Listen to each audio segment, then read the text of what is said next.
even if it was just following at another side. Not as a servant, but rather as a follower, this was still a choice that Huang would never make. After all these years, he had advanced powerfully. What kind of people hadn't he met? What kind of opponents hadn't he fought? He even dared challenge the other side's emperor clans. Fight while covered in blood. The so-called young masters, who were they? He didn't acknowledge them at all. Youngster, you have to understand that in the wider world there are people more talented than oneself. This world is far more complex than you can imagine. You might think that you have heaven-warping talents, now unmatched, right? I can tell you rather confidently that all creatures who emerge from your world, no matter how stunning, on the path of immortality, not a single one was able to claim to be king. All of them will be defeated in the end. This individual spoke these words confidently, but it was as if gusts of wind ravaged the earth, frigid air blasting over, making one's heart tremble. His words revealed some terrifying information that made one's soul couldn't help but tremble. Are you talking about immortal ancient great era? Xianxia asked which age it was. He couldn't accept this at all. For immortal domain, a great era isn't all that long. The years are endless. While immortal domain is even more endless, the length of existence of some inheritances exceeding your imagination. That mysterious individual spoke, voice still extremely calm, but the atmosphere instead became even more heavy. He replied to Xianxia's question pertaining to time, informing him that these powers weren't groups that appeared suddenly in an era, but had existed forever since far too long ago. Did those types of inheritances exist? Xianxia felt ill at ease, feeling his blood rise and fall, as if there were great waves surging. He felt a flame lit within him, wishing to rise up, break out of this realm and overlook the world. At the same time, he felt some hesitation. The world was vast, the ancient realms great, the amount of time encompassed great, exceeding his imaginations. In the end, if there was turmoil, a great war erupting, in the end, just what kind of freaks would appear? Xianxia calmed down. He just felt like everything he had seen and experienced in the 9 heavens 10 earths was still just a corner. Everyone says that undead nights are ancient, that a single slumber can last millions of years, even a larger half of a great era. However, when compared to immortal domain's inheritances, they actually aren't that distant, some whose origins came even earlier, some of their past ancestors still alive. This mysterious person revealed a truth, telling Xianxia some things. When the experts of immortal domain left, no one since ancient times could face them. The 9 heavens 10 earths, even if they were glorious, previously truly dazzling and magnificent, as eras passed one after another, regardless of whether it was the eras he heard about or prehistoric eras, not a single one that emerged stood a chance in immortal domain. This piece of shocking information left Xianxia silent for a really long time. However, we do have a common enemy. The greater situation is aimed beyond. That individual added. What kind of emotion was he feeling right now? It was hard for Xianxia to say clearly. He knew that if he traced things upstream, immortal domain would simply be unimaginable, some ancient existence's origins horrifyingly great. However, they had enemies. They were waiting for something. Those people, those times, if they were traced back, the 2 words Emperor Collapse would most likely appear. Just what kind of grudges, what kind of opposition was there to cause this type of result? Generations passed one after the next. Yet there was no way to dissolve it. Just mentioning it would involve an endless, great terror. Heh! Are there any freaks that are that ancient, living all the way until this age? Xianxia's thoughts wandered, unable to describe what he was feeling right now. To be alive is to experience joys and sorrows, the vicissitudes of life, all types of gratitudes and grudges. However, compared to these old monsters, all of these things were insignificant, truly not that big of a deal. What they focused on were truly great things, but they also had catastrophic impact, worlds easily destroyed at every turn. Things like dividing that highest-level stock of immortal medicine into 6 parts, separately sealing them into ruined bodies, planting them into different ancient realms. These weren't just single instances. All of them would produce heaven-shocking impacts on this universe. Xianxia's thoughts began to become a bit distracted, thinking of too many things. He sighed. The path ahead might be extremely long, Only after withstanding the test of time would he have the qualifications to be involved. Hot blood surged in his chest, flowing through his body, hard for him to control himself. His emotions were surging. He wanted to go against these powers and rise up, join in the shortest amount of time. At the same time, he released a light sigh, feeling complicated emotions. The path was uneven, the great world dark. Perhaps he was nothing more than an ant that would quickly wither away. Shurehao's impression of this person couldn't be considered bad. But of course, he wasn't particularly watching out for him either. Yet even so, he spoke about many things. It was clear that he knew about Desolate Borders battle, knowing the matter of Shureha being afflicted with the immortal breaking curse, about the things that happened. Even though he bore no malice, he didn't show any intention of wishing to take action for Shureha. For these types of individuals, results are everything. It was extremely clear-cut. He knew Shureha was going to be crippled soon anyway, but he didn't have any intention of helping, because to him, there was no need to do anything for someone who was destined to become ordinary. For him, the difference between things of value and things without was too defined. Shureha naturally wouldn't ask this person of anything. The path was his own to take. The so-called immortal breaking curse was already incurable in the eyes of others.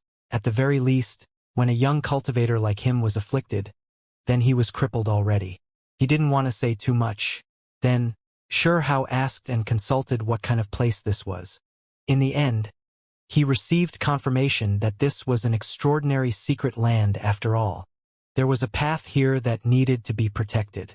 When he looked into the distance, there was an expanse of silence, an abandoned star system, a withered heaven and earth. However, the spiritual essence here was extremely rich. The spiritual essence was turbulent, at times surging like a sea, at times completely sucked dry. This place was extremely important. There was an ancient path that was guarded, waiting for something's return. Upon closer inspection, Shureha understood that this place was already in ruins. Star remains in the distance. This was an ancient place, an abandoned, ruined world. Rain deity, as well as the other creatures from the ancient times, had previously arrived here, becoming soldiers to protect this place together. Comparatively speaking, even though Rain deity was powerful, he could only serve as a soldier here, not standing out at all. However, Rain clan's origins weren't small, this clan still not considered weak. After all, rain, winds, and lightning, these natural scenes weren't trifling matters. In the past, they represented some ancient clans. It was to the extent where there were some who believed that the reason these natural scenes appeared was because it represented the moods of some ancient clans. However, in this ruined ancient world, Rain clan declined, not really any exceptional experts to be seen. In the end, it was an expanse of ruined cosmos, unknown just how many years ago it was destroyed. It had previously been entirely sealed, isolated from the rest of the world. From near ancient history until now, those who guarded this place all declined, almost all wiped out. It was because the essence energy that was released from the passage was like a haze, corroding everything. Meanwhile, the ancient path was reviving itself, an existence destined to cross over. It could be said that the people who guarded this ruined world were almost all completely wiped out. Only when Desolate Borders' great battle ended that immortal domain sensed something. Receiving news about it, did the immortal gates finally open, making contact with some ancient lands, for example this place, thus allowing them to be saved. Immortal domain then took action, continuing to seal the passage. Turns out it was like this. Shureha nodded. The entire ruined realm's prosperity and decline was because of a single passage. One could see just how terrifying it was. Are there many creatures here? Shureha asked. Not many, less than 1 million, but they are all cultivators. That mysterious creature replied. Shureha was stunned. This was a world of its own. However, its population in comparison was ridiculously few. If you open up those star remains, every inch of earth are crushed bones, the mysterious individual said. At this point, Shureha didn't even need to ask much more in detail. This world was destroyed, practically complete eradication. The reason why the remaining million creatures didn't die was because the passage was stabilized. Woo, a pity. I wanted to introduce you to a certain clan's inheritor, but you now lost this opportunity of fate. This creature brought this up again. A young master? What rank in immortal domain? Xianxia didn't seem too concerned, the corners of his lips curling upwards. It is hard to say, possibly a founder reincarnating through another's body. If that is the case, reaching the top ranks isn't an issue. If the legends aren't true, and he is merely himself, then his name might appear in the top 10. That individual said. Xianxia was stunned, truly shocked. He could look down on that so-called young master, but towards a second body reincarnation. That was extremely shocking, making all of his fine hairs stand on end. If this was this type of monster, once they faced each other, it would be much more troublesome. Of course, if you weren't crippled and weren't willing to become that young master's follower, you could also enter one of those ancient inheritances. If you gain their favor, there would also be great opportunities, but it would truly be difficult. This mysterious individual said. Xianxia curled his lips, not feeling like saying anything. Right now, he had ancient scriptures and secret methods. Did he even need to bow down before other inheritances? If I use words that are a bit more unpleasant, the methods pass through this world. What is so great about them? They are already methods that bit the dust. As the years pass, the times overlay, this world's methods, strictly speaking, all came from immortal domain. After so many years have elapsed, even immortal domain's cultivation system changed, creating new paths again. What can you bring out to compare to them? These words finally made Xianxia's expressions change. He had long had thoughts of establishing his own path, and now he was startled awake. Immortal domain might have long created some paths. However, this only further aroused Xianxia's fighting spirit. He wanted to go even further, see just who was stronger and who was weaker. It wasn't him being conceited, but rather because he already had all types of plans in mind, and now he had stepped on his own completely unique path, using his body as the seed. If he continued to perfect it, he believed that he would definitely experience a golden age of harvest. This person, can I kill him? Xianxia was extremely brazen, asking this question. Rain Clan's people, I am not concerned with them. However, you have to understand that killing a protector does not bring any benefits. In the future, you are going to be crippled. You should watch out for future karma. That individual said. Xianxia was too decisive. The everlasting sword core swept out.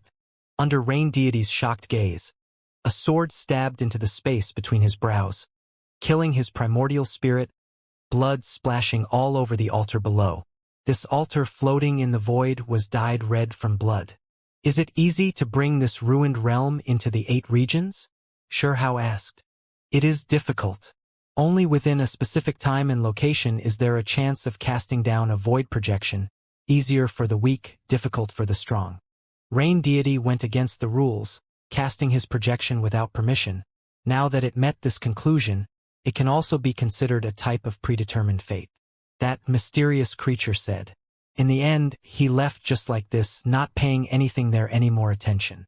In the distant skies, there were all types of bright colors, divine rainbows swirling about. That ancient gate was faintly discernible. Xianxia didn't waste any time, turning around to leave. With a chi sound, he pierced through the realm wall, returning to desolate region. Sure enough, when he left that spatial node, it slowly squeezed inwardly, and then collapsed, ultimately completely disappearing. Xianxia's primordial spirit returned to his original location, his eyes suddenly opening. He stood in place for a long time without moving, extremely quiet, thinking for a long time. On the side, the golden eyes of the golden lion who was watching over him were flickering continuously. It was also pondering to itself. Just what kind of place was that? Even Huang became a bit absent-minded. A contest was being carried out between those of the 9 heavens 10 earths, fighting over the qualifications to enter that immortal domain, as well as the recognition of immortal domain's powerful inheritances. Xianxia thought carefully to himself, at the same time recalling that unfathomable young master. His mind couldn't help but tremble greatly. If he hadn't been afflicted by the immortal breaking curse, that creature would have actually wanted him to follow a so-called young master. This was a bit unexpected. Be someone else's follower? Sure Hao was silent. He was estimating just how powerful that creature was exactly. He had a sense of urgency, feeling that he had to bitterly cultivate, tread on his own path, or else in the future, he might really encounter some terrifying opponents. At the same time, he felt grand emotions. He was going to silently cultivate in the lower realms, similarly reach his goals, and then sooner or later he was going to rush out again.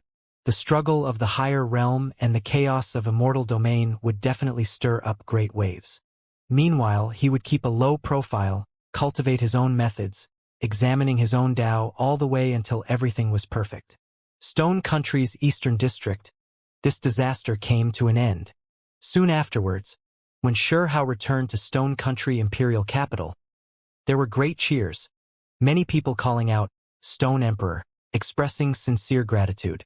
Inside Stone Country Imperial Capital were some guests, for example, Princess Xianxia, one of Mysterious Region's 10 great beauties. When Sure Hao entered the lower realms, she was the first one he met, and now she came for a visit as expected. There were many guests here today. When they confirmed the little stone's return, a large group of people came to visit.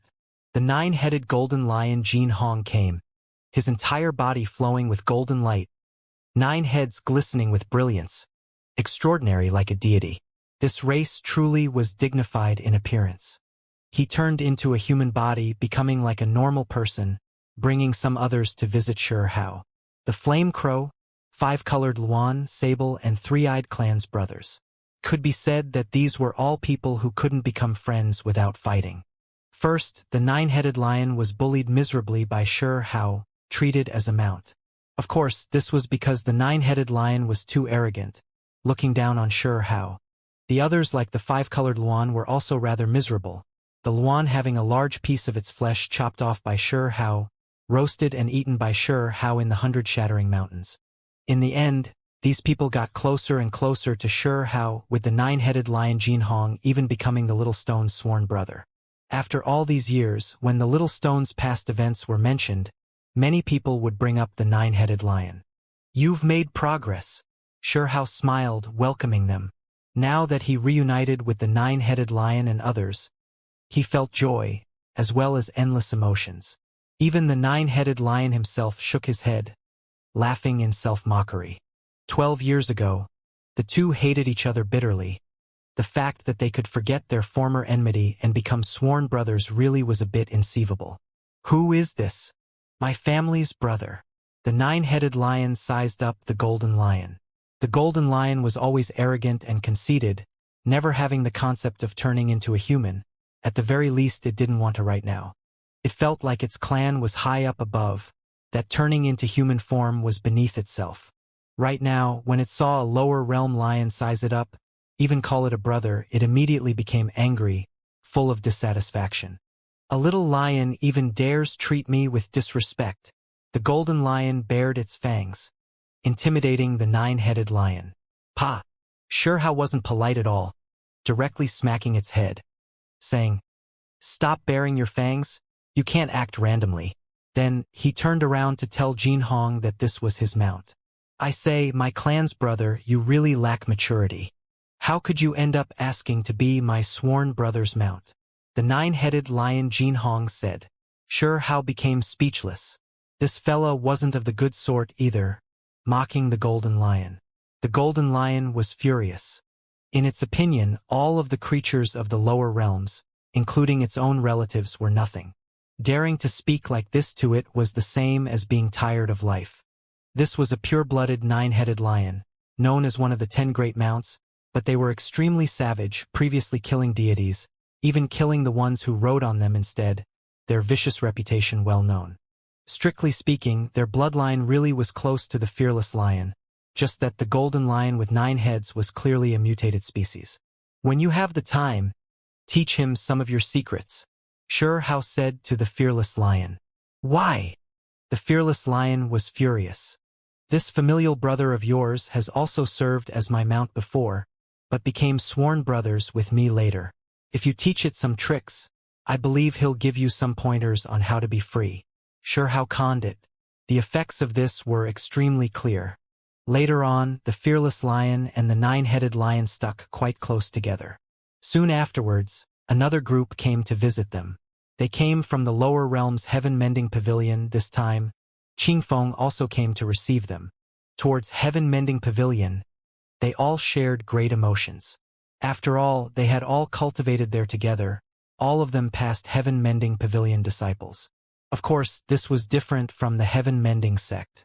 Even if Sure Hao had cultivated in heaven-mending pavilion before, he only acknowledged Ghost Grandpa, not the heaven-mending sect.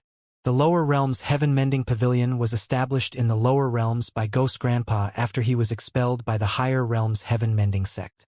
Back then, too many things happened. Sure Hao felt great emotions, sighing inwardly. He would go and take a look again. The guardian spirit, that gourd vine, has it regrown? Did it undergo rebirth? Outstanding horn! When he saw the people from heaven-mending pavilion, Sure Hao roared with laughter when he saw a silver-robed individual. This was Xiao Tian, the strongest individual of the same generation in heaven-mending pavilion beneath Sure Hao back then. When he heard these words, the silver-robed Xiao Tian's forehead became covered in dark lines. You can hurt a person physically, but don't attack their face. Back then, Sure Hao's first meeting with this person was too dramatic, continuously smacking him with a black brick, using it as a bludgeon, covering Xiao Tian's forehead with bumps, tormenting him endlessly, which was how this outstanding horn appeared. Ha ha! Everyone roared with laughter. These people included Zhou Yuhao, Yan Xian, Xiao Yu, and others, all old friends from heaven-mending pavilion. Now that they all met up again, they were all cheerful. Qingfeng also raised cups with them, while Sure Hao was asked about matters of the higher realms. After a light sigh, he told them some things. There were many things he couldn't speak about in too much detail, as it was just too monstrous and variegated, inconceivable. Everyone misunderstood Sure Hao's cultivation as being at the heavenly deity realm, but despite this being the case, it still left everyone shocked.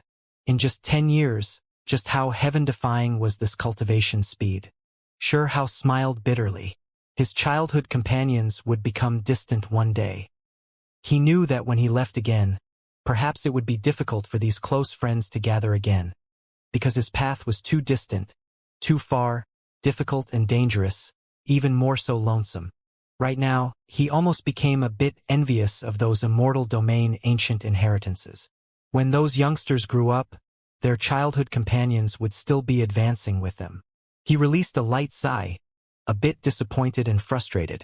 However, Sure Hao also stopped himself. Being able to see them all again after coming back this time was already enough.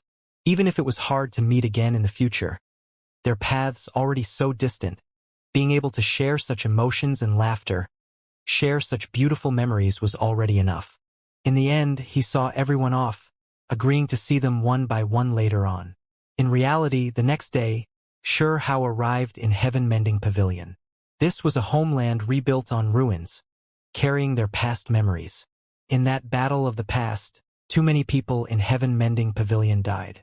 In the end, a group of youngsters moved together, rebuilding this homeland. In this place, Sure Hao met another familiar person, Xia Yoyu, her talent similar to Xiao Tian, strength great. This woman had previously left Sure Hao with a deep impression as well. It was because when Sure Hao left Stone Village, entered the Great Wilderness, this was the first outsider he met. At that time, Xia Yoyu just happened to be in Stone Country's border wilderness, meeting the 7-year-old Sure Hao in the primitive mountain forest. Greetings, senior sister Xia. Sure Hao called out in this familiar land. His thoughts immediately returned to the past.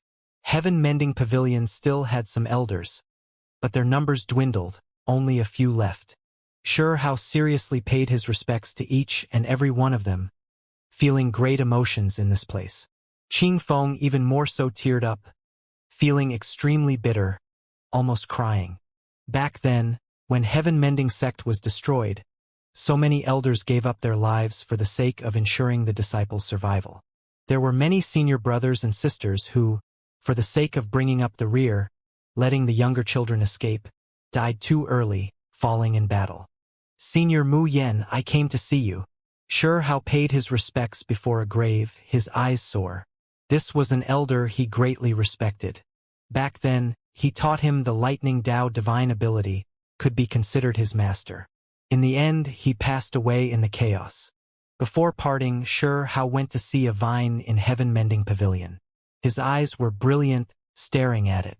This was a seed left behind by the past guardian spirit, later on found by someone. Now, it grew vigorously and replete with moisture. Divine multicolored light surging, clearly became extremely strong. However, soon afterwards, Hao became sad. This vine didn't remember its past. Even though it was reborn, it had already forgotten about everything else, only a new divine vine. It is good as long as there is hope. The tender shoots are green and vigorous, full of life essence. Hao left, bringing hope with him as he left into the distance. His emotions were complicated. Coming here to see everything was more like saying farewell. He was paying homage to the events that took place in the past, as well as the past time, because he knew that he might not be able to return. The past places he had visited, this was perhaps an early goodbye. Once he stepped on the path of his heart, then it might be an eternal parting, forever unable to turn back. After leaving, Hao didn't have Qingfeng accompany him, even more so shooing the golden lion away. He wandered about alone, silent, not saying a word, heading straight for the northern sea. The great sea surged, pitch black like the night. Hao gazed forward. He returned to the lower realms, so he had to head there. He had to fully investigate this place. The Kuan Pang nest. In the northern sea, waves surged. The water was not a dark blue, but rather black like ink. This was the northern sea's special quality. The sea was vast and boundless, black throughout. Hao walked on the waves, taking this ocean path into the seas. He recalled many things, how he had previously set out with Yunxi and the others, and then fought with the ocean clans, meeting the witch here for the first time. His past opponents, some of them now eternally sunk into the sea, some heading into the higher realm. The ocean deity descendants Mo Shang and Flame Fish clan Han Tian. These were the two strongest youngsters of the seas. He had previously fought intensely with them before. I wonder what those people are like now. Hao shook his head. He sighed with great emotions. There were some opponents and some acquaintances who would be hard to meet again as time goes on. Entering the Kuan Pang nest wasn't easy. Back then, he had arrived here only after experiencing great dangers and difficulties. It was because the Kuan Pang nest wouldn't appear normally, hiding in the depths of the northern sea. To be more precise, it was hidden within a strange small world. Hao's cultivation was now on a completely different level. Even calling himself #1 under the supreme being level wasn't an exaggeration. That was why he wasn't obstructed at all. Moreover, after roaming the northern sea for many days, he discovered some clues. He forcefully broke through the void, entering a mysterious ocean realm. Skeletons and ancient ships drifted about, appearing and disappearing like ghosts. These were merely the irregular scenes he saw along the way. There were ghost ships left behind from the ancient times, as well as illusions formed by formations, as well as heroic spirits that haven't passed on yet. Hao didn't pay these things any attention. At his level, no sudden appearances like these could make him flustered.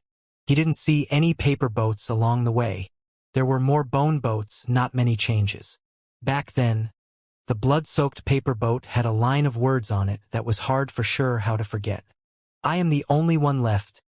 Those beautiful words were written by the hands of a woman, carrying disappointment and frustration, as well as a type of lonesomeness, making one's heart tremble, stir with emotions.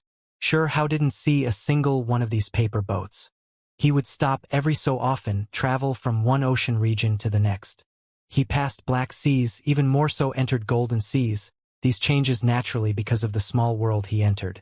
In the end, Hao arrived, approaching the Kuan Pang nest. For others, it was extremely difficult, almost impossible to find, but he found it. Kuan Pang nest, it ought to be concealed in this age, shouldn't have appeared in the world. Yet now, he really did arrive. A massive stone cliff towered in the sea. On that cliff was a massive Kuan Pang nest that released strands of chaotic energy. This was precisely his objective. After many years, Hao returned. I'm back. Sure Hao released a light sigh. He leapt out onto the cliff. This could also be considered an ocean island. The Kuanpeng nest looked like a bird nest, only it was extremely massive. This was precisely the residence of one of the glorious vicious 10. Where was that river? Sure Hao searched around. There was a river next to the Kuanpeng nest before, a gate, spiritual liquid flowing out from within, a blood-soaked black paper boat flowing out from within. Even though it was about to dry up, this was a mysterious path after all. Sure Hao revealed an expression of joy. At the same time, his mind tightened slightly. Was he going to head back inside? Back then, there were no gates leading inside. After staring for a while, Sure Hao then focused his attention on the Kuanpeng nest. I'm back. Sure Hao released a light sigh. For him, this place's significance was too great. In the past, it really was because he obtained the Kuanpeng precious technique from this place that he was able to rise up a step further. The lower realms, even if one didn't say that it was in a time where all methods had been lost, it wasn't far off. Being able to find the Kuanpeng precious technique was definitely great natural luck. In the past, this ocean region had been ravaged by battles. There were all types of creatures, some from land and even some overlords from the sea, all of them wreaking havoc in this region. Everything as if it only took place yesterday. The Kuanpeng Sai, it's buried here, Sure Hao said to himself. Then he suddenly moved. Back then, he didn't see the Kuanpeng's corpse. Everyone said that it had died. But was this truly the case? Then, he saw the dried-up blood pool the Kuanpeng left behind, feathers and ruined blood visible there. This was precisely where he obtained the inheritance. Even now, the nest still suppresses the cultivations of outsiders. No matter who enters, there will always be a set amount of influence. Sure Hao said to himself. The difference from before wasn't that great. However, Sure Hao's cultivation had become much greater, unmatched under the Supreme Being level, so he really didn't need to feel much apprehension. He walked the path of the body as a seed, moreover cultivated all types of great methods. Even though this place suppressed his cultivation, it wasn't as great as before. Unfortunately, one of the most powerful individuals of a generation, the illustrious vicious 10 Kuanpeng, actually fell in the lower realms, leaving behind its traces here. Sure Hao's figure flickered, entering the Kuanpeng nest. He forcefully opened the entrance, making his way inside. This small world was extremely vast, and also extremely massive. It was completely different from what it looked like on the outside. The inside was not in the rough shape of a bird nest at all, instead having an elegant layout. Sure Hao continued forward, not stopping along the way. He saw quite a few spiritual and divine medicines along the way. Then, he entered that old underground cave. Even though it was now collapsed, he still found the original location of that withered blood pool. He stood here for a long time, closing his eyes and carefully sensing this place.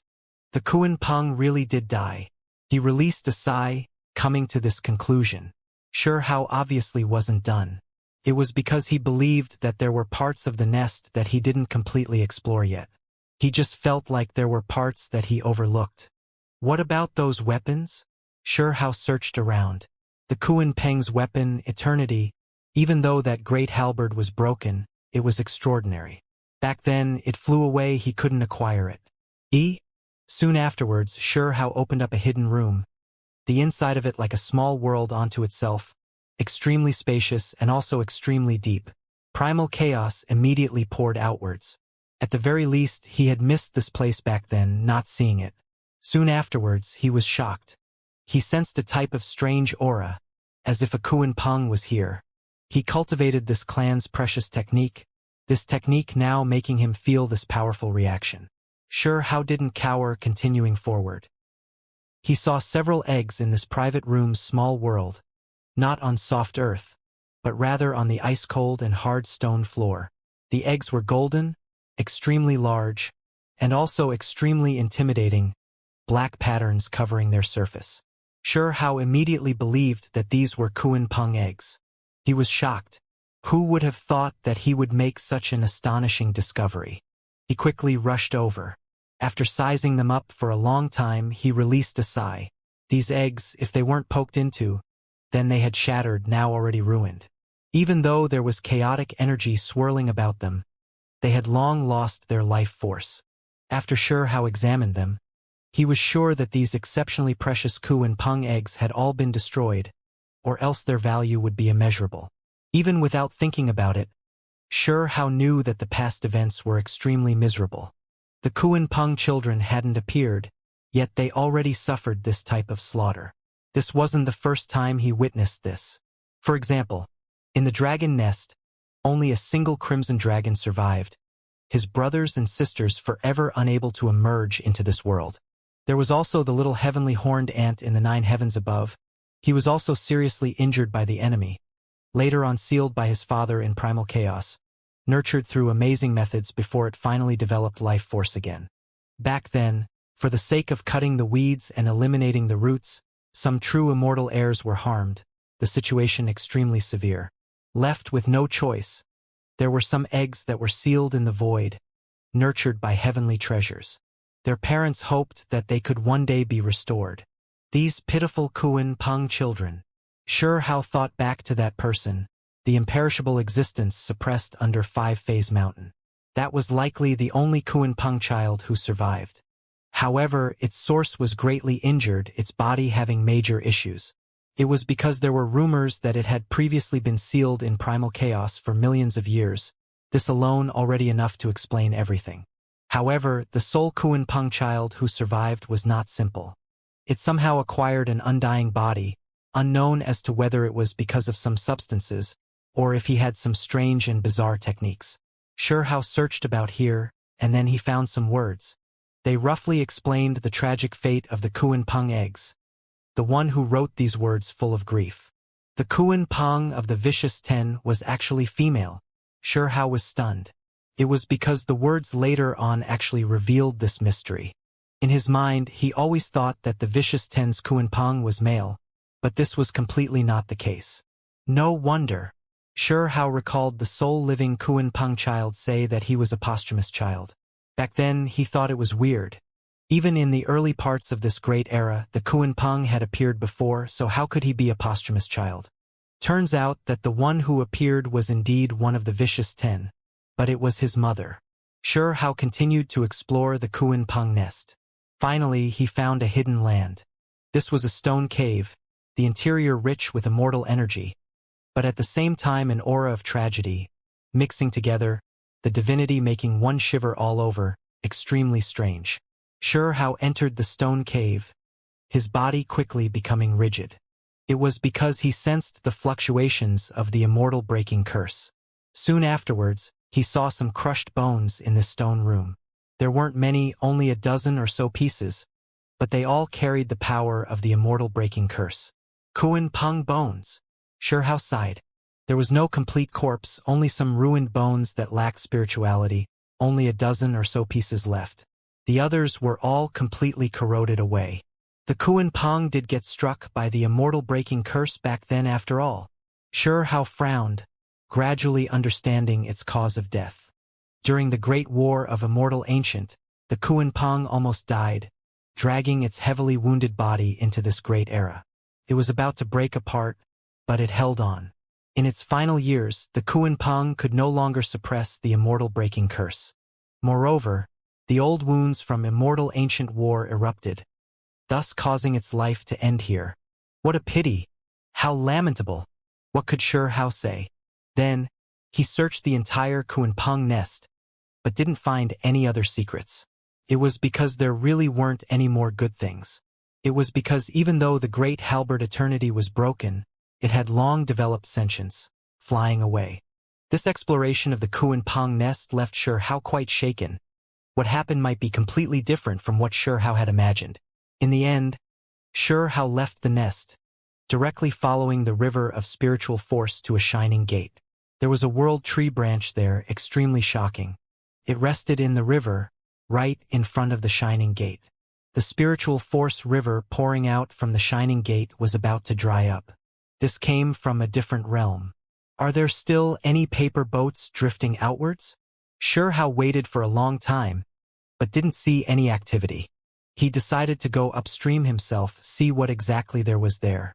This decision was definitely a bit risky, but he didn't want to miss this opportunity. He just felt like there was some important secret behind that gate of light, drawing him in. Shihao took a deep breath, and then he walked forward. He set foot into the spiritual liquid, walking in the water, heading towards that door. If I was in the past, he didn't have the strength, he would have been crushed to pieces on the spot, yet today he already took half a step through that gate. The world tree branch rested there, extremely striking. Shihao naturally wasn't polite, moving it aside. A portion of the branch was broken. This type of thing was known as invulnerable to 10,000 disasters, eternally imperishable, yet there was still a small half destroyed. This made Shihao feel sore inwardly.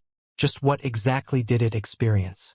Even the world tree branch was like this, a part of it decaying. It really was shocking. The world tree was an unmatched ancient tree from when the world was established. Only when there was a complete great world would there be one.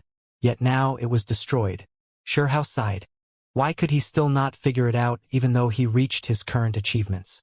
This was most likely the world tree of this realm, destroyed here. Needless to say, in Immortal Ancients battle, the world tree was broken down to its roots by someone, completely destroyed. The portion that was left behind was also destroyed at the beginning of this great era. This is good stuff. Shihao put away this branch, his movements extremely careful. Unfortunately, the past unmatched essence stored within it had already completely disappeared. Now, there were only wisps left, or else this thing's value would be astonishing. The heavy pressure was enough to crush even one's soul. Half of Shihao's body entered the gate of light. Assissus. He sucked in a cold breath of air. Could it be that only the primordial spirit could enter, the flesh couldn't? The body would crack apart, difficult for even those who cultivated the imperishable scripture to endure. Chi. However, when he reached out with his soul, he felt a wave of intense pain. Multicolored light descended, hacking down like a heavenly blade, about to chop his primordial spirit into pieces. This place. Shihao's body rocked back and forth, almost falling down at the entrance of this gate of light. In the end, he took a deep breath. His soul returned to his body, and then he continued to move forward, body and soul advancing together, wishing to force his way through the gate of light. An intense pain ravaged his body. He felt as if his body was being crushed by a millstone, soul as if cut by blades, the pain from going inside out, the suffering just too hard to endure. Shihao entered the gate of light, his body feeling as if he was carrying several dozen stars, crushing him to the point where even his back was bending, releasing gotsy-gotsy noises. This was the movement of his bones, as if he was going to break at any time. Meanwhile, between his brows, there were noises that sounded as well, as if there were blades hacking at his soul. It truly is a cruel type of tempering, Shihao said to himself. He actually treated this as a type of self-improvement. If it was any other self-release realm cultivator who came here, their bodies would have definitely been crushed, no exception to this. In this shining world, every individual seemed extremely insignificant. After who knew just how much time had passed, Shihao gradually adapted. He raised his head, narrowing his eyes slightly, sizing up his surroundings. This was a peaceful world, as well as an auspicious pure land. In this place, the river beneath his feet was golden, flowing slowly, lacking sound. As for this entire land, this was also the case, carrying faint golden radiance, the plants clean, releasing gentle radiance. Overall, it was peaceful and auspicious. If it wasn't for the pressure weighing down on his body and soul, one would really wonder whether or not this was an unmatched pure land, aloof from worldly affairs, suitable for remaining in seclusion. Pure land. Perhaps this is a place true immortals are fond of, residing here. Shihao looked pensively. His body stood perfectly straight, taking a long time to adjust himself, and then he continued forward. His footsteps were extremely heavy, stirring forth great splashes, the noises loud, shattering the silence. Pong! Finally, Shihao stepped onto shore. The green meadow was soft like a cushion. This place surrounded by hazy spiritual essence, vague multicolored mist surging. Even the grassland carried specks of golden light, extremely holy. In reality, This world seemed to be gilded in a layer of gold, as if many suns were rising. It was as if it was their golden multicolored light that scattered over the great earth that made everything so brilliant. It was too quiet and too auspicious. This really was like an innate divine country, the pure land of a true immortal. There was no clamoring, no mortal disturbances, peaceful and quiet. Xiao's body went taut, doing everything he could to resist this incorporeal pressure, and then continued forward, heading into the innermost depths of this mysterious land. He followed along the river while walking on the grassland, because back then, those blood-soaked paper boats drifted down precisely along this river. The world itself seemed to have been left unchecked. Xiao walked into the limits of this heaven and earth alone, searching and exploring, wishing to enter that everlasting unknown location. He really didn't know where it led, what the destination was. He could only withstand the pressure that might snap his muscles and bones at any time, continue forward step by step. All of his magical force was used to withstand the formless pressure. Time flowed on as if a millennia passed, but also as if only an instant passed. Losing track of time was extremely normal here. Xiao was always on guard, proceeding carefully. Finally, the mist up ahead was hazy, the scenery changing. The skies seemed a bit dark, the great earth losing its golden brilliance. This was especially true for the plants, drying up. As he continued, all life force faded out, the earth becoming dry and hard. There was an expanse of gray mist that stretched upwards like a heaven-reaching wall, cutting off this pure land, dividing it into two regions. If he continued any further, then it would be completely different. After some slight hesitation, he still advanced, still continuing along the river, heading into the deepest parts. He himself was surrounded by the gray mist, and he was shocked. The color of the stream also changed, no longer any spiritual essence, nor was it a golden color, but rather becoming a dark gray, no divine radiance swirling about it. This was a withered land, a world of death and end. Along the way, he still didn't see any blood-soaked paper boats. After who knew how much time had passed, Xiao made his way through the gray mist region, arriving in a vast great earth. This seemed to be a whole different world. In this region, his heart was beating intensely, his eyes full of confusion. This was a land of death, even more silent. Even his footsteps could no longer be heard. It was to the extent where he couldn't even sense his own heartbeats. The entire world seemed to have come to a standstill, like an ancient modeled world, forever frozen in this instant. In the distance, there were creatures, a city, temples, even more so ancient trees and other things, but there wasn't a trace of activity. They were all like sculptures, this entire universe in a death-like state. There were some dried ancient trees that produced fruits, some of these fruits falling, but they were dried up, actually remaining in midair, not landing on the ground. There were some creatures that walked on the path. They raised their feet, but they didn't come back down, forever fixed there. This was a frozen world, mysterious and terrifying. There wasn't a hint of life here, unknown what it suddenly experienced for it to be frozen in this instant. It was clear that an intense battle had happened here, some activating weapons, releasing divine light, but all of it was frozen in midair. There were cities struck by precious artifacts, a larger half of them destroyed, smoke rising, debris flying, but it all froze there. The moment the city walls collapsed, everything came to a standstill. Not far out was a mountainous creature covered in blood, war halberd in hand, in a charging state. However, its figure was not moving at all. It was as if this great bloody battle was suddenly interfered with by external force, this world freezing. Xiao continued forward, full of shock. Only he could move, see this place, his mind full of confusion.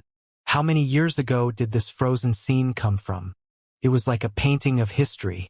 As he passed through this region, he felt as if he was looking at a scene from history, as if he didn't belong to this time-space. After traveling who knew how many li, Xiao sensed something. He saw the irregular scenes in the heavens above. There was a ripple that was fixed in place, stretching across the universe. This was time force, unmatched time laws. This was what caused all of this.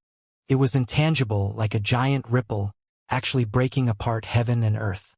It was used on this boundless great land, turning it into a frozen, unmoving scene. Shurhao was shocked.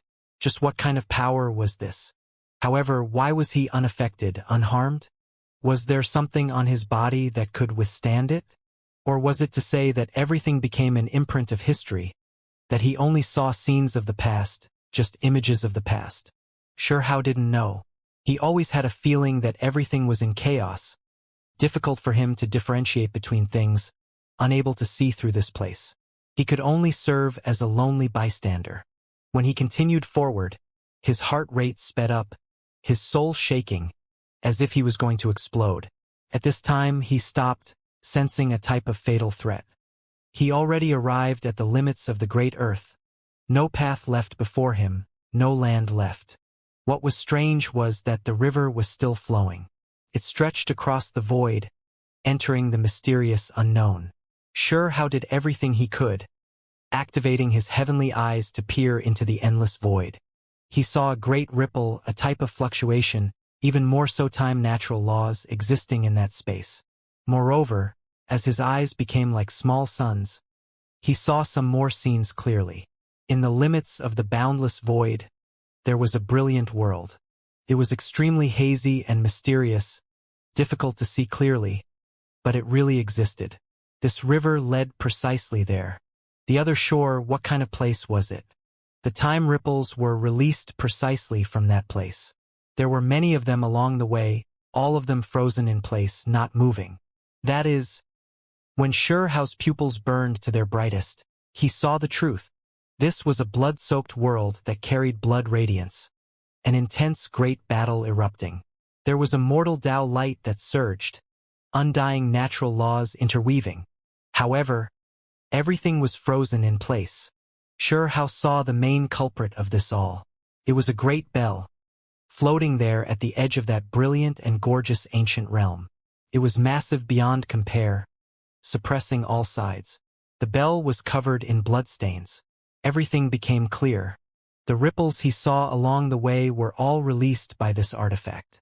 It suppressed everything, making even time seemingly come to a standstill. The level this type of great battle touched upon was unimaginable. It was unknown just how many clans and creatures participated. That great bell was absolutely massive, suppressing a realm, sound waves rippling out from it, engulfing the world, even reaching over to this side, also making everything freeze. There was intense fighting, a terrifying great battle, but all of it entered a deathly stillness. There are words.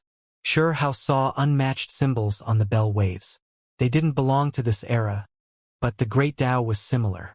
The great bell was releasing Tao laws, the meanings could be referenced. Without beginning, Shurhao frowned. While he felt shock, he also felt all types of doubt. The Tao law profound meanings in the bell waves actually had these types of patterns. In the past, there was without end immortal king. What was going on with this without beginning? His eyes focused, pupils even about to split apart. He wanted to see through and understand that realm, but it was too far, as if it didn't belong in this era, unable to be deciphered. His eyes followed that river, moving along with it. It was as if he saw a white-clothed person in the limits of the river, seated alone by the riverside, snow-white clothes fluttering about. However, in the blink of an eye, everything disappeared. Shurhao shook his head fiercely. Blood was flowing down the corners of his eyes. He was already forcing himself, unable to hold on, unable to see through what laid before him. He wanted to continue forward, follow the river, but his body couldn't handle it anymore. He felt like if he continued on, he himself would disappear, be destroyed. What happened over there? What is there? Shurhao asked, wiping away the blood by his eyes. He began to wonder if everything he saw was even real. Were these engravings? Or were they true scenes? After standing here for a long time, Shurhao felt like he couldn't hold on anymore. He had no choice but to start to return, follow the way back. The path was difficult, the bones in his body continuously releasing noises, truly crushed to the point of almost exploding. This was still the case even with the imperishable scripture's support. Finally, Shurhao came out, leaving the gate of light, returning to the world he was familiar with. With a thump sound, he collapsed by the river shore, gasping for air. He finally managed to break free from that place. That place completely exhausted all of his stamina. His magical force almost withered up as well. Only after resting for a long time did Xianxia sit back up. He looked at this door. It was too much of a pity. His strength was still not enough right now, unable to press on. The river is extremely long.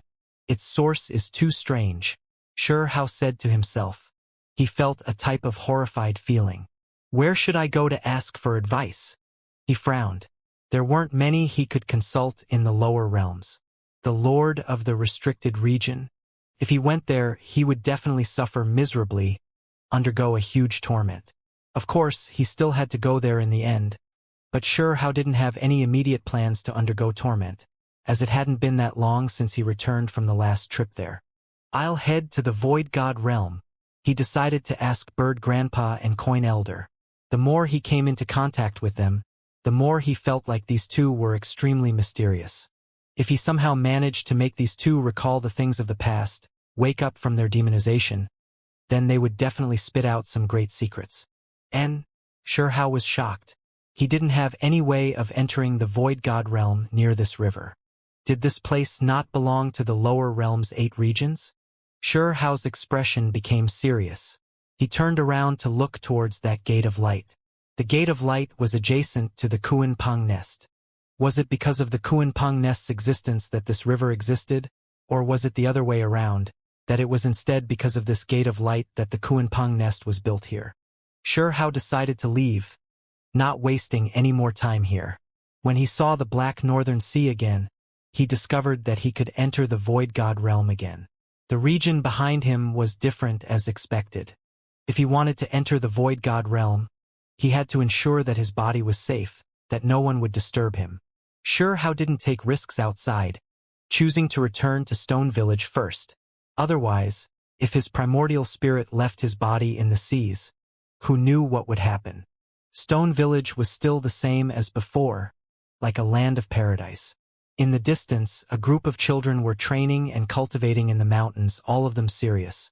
The children who came from Desolate Border were extremely hardworking, making it so that the village's children didn't dare idle around either.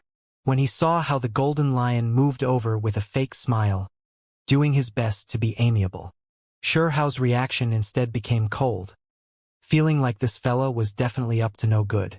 I feel like I can also cultivate the true Phoenix Precious technique. Sure enough, this lion definitely wasn't the type to just admire another person.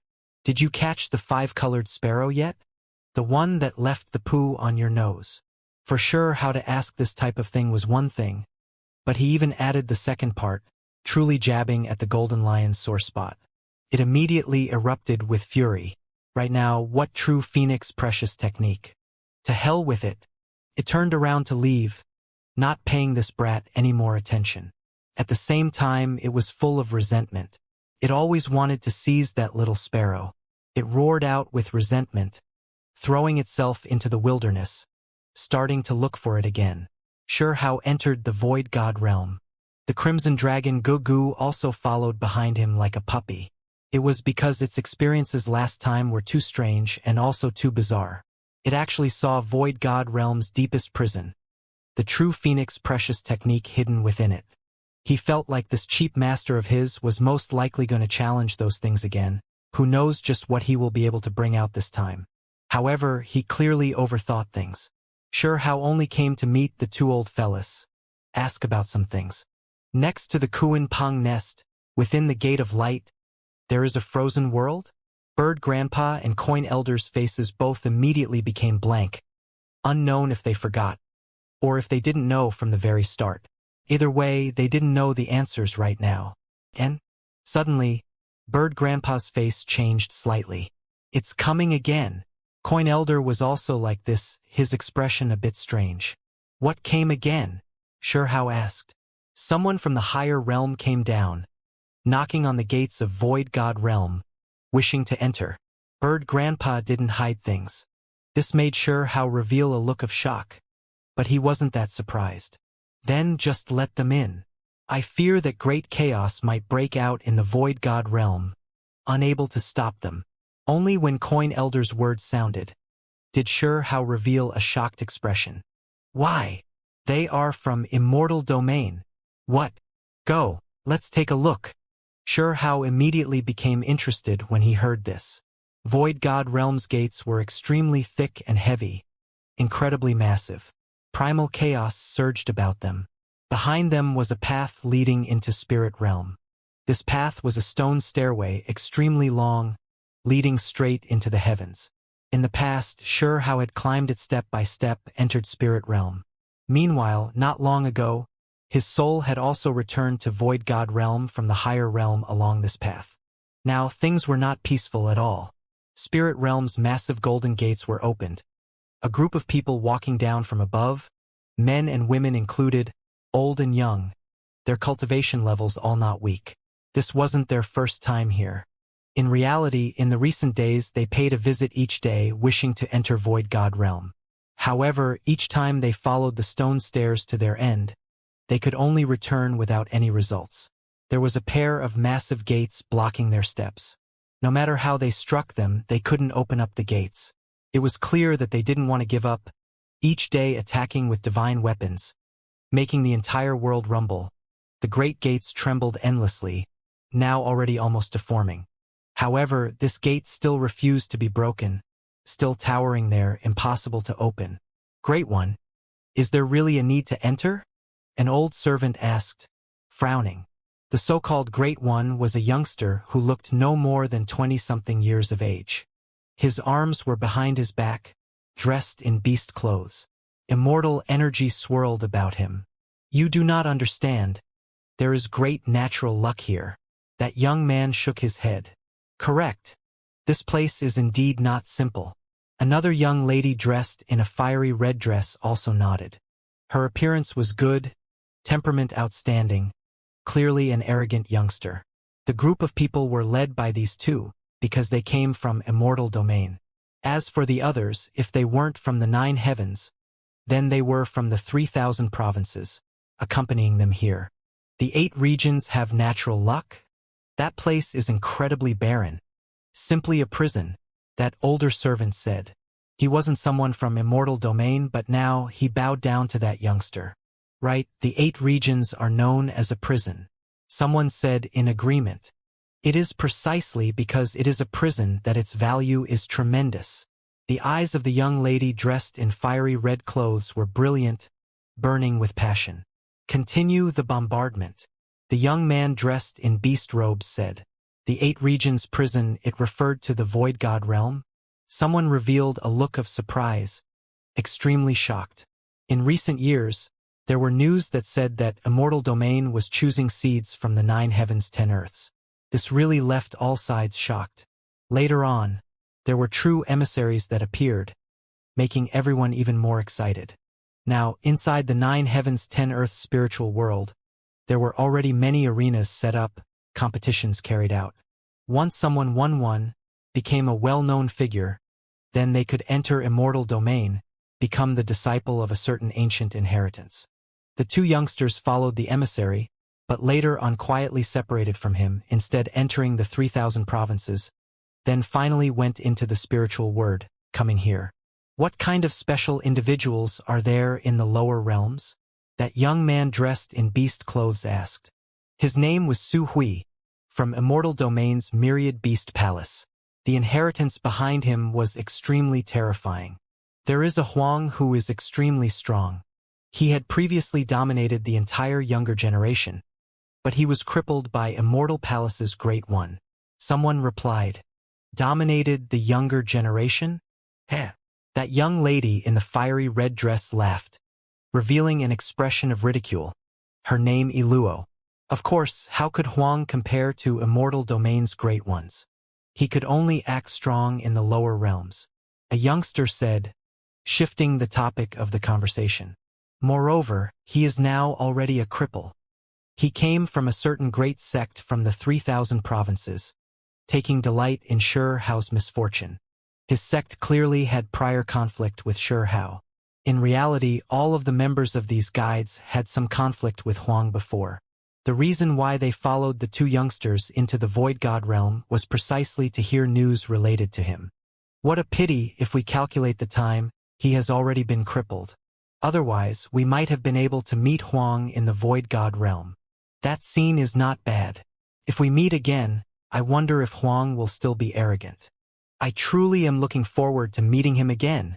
A few young men and women mocked, their eyes shining. Dong dong dong.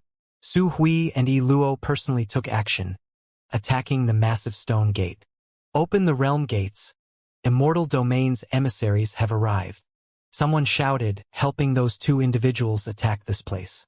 On the other side of the gate, Hao's party had already arrived.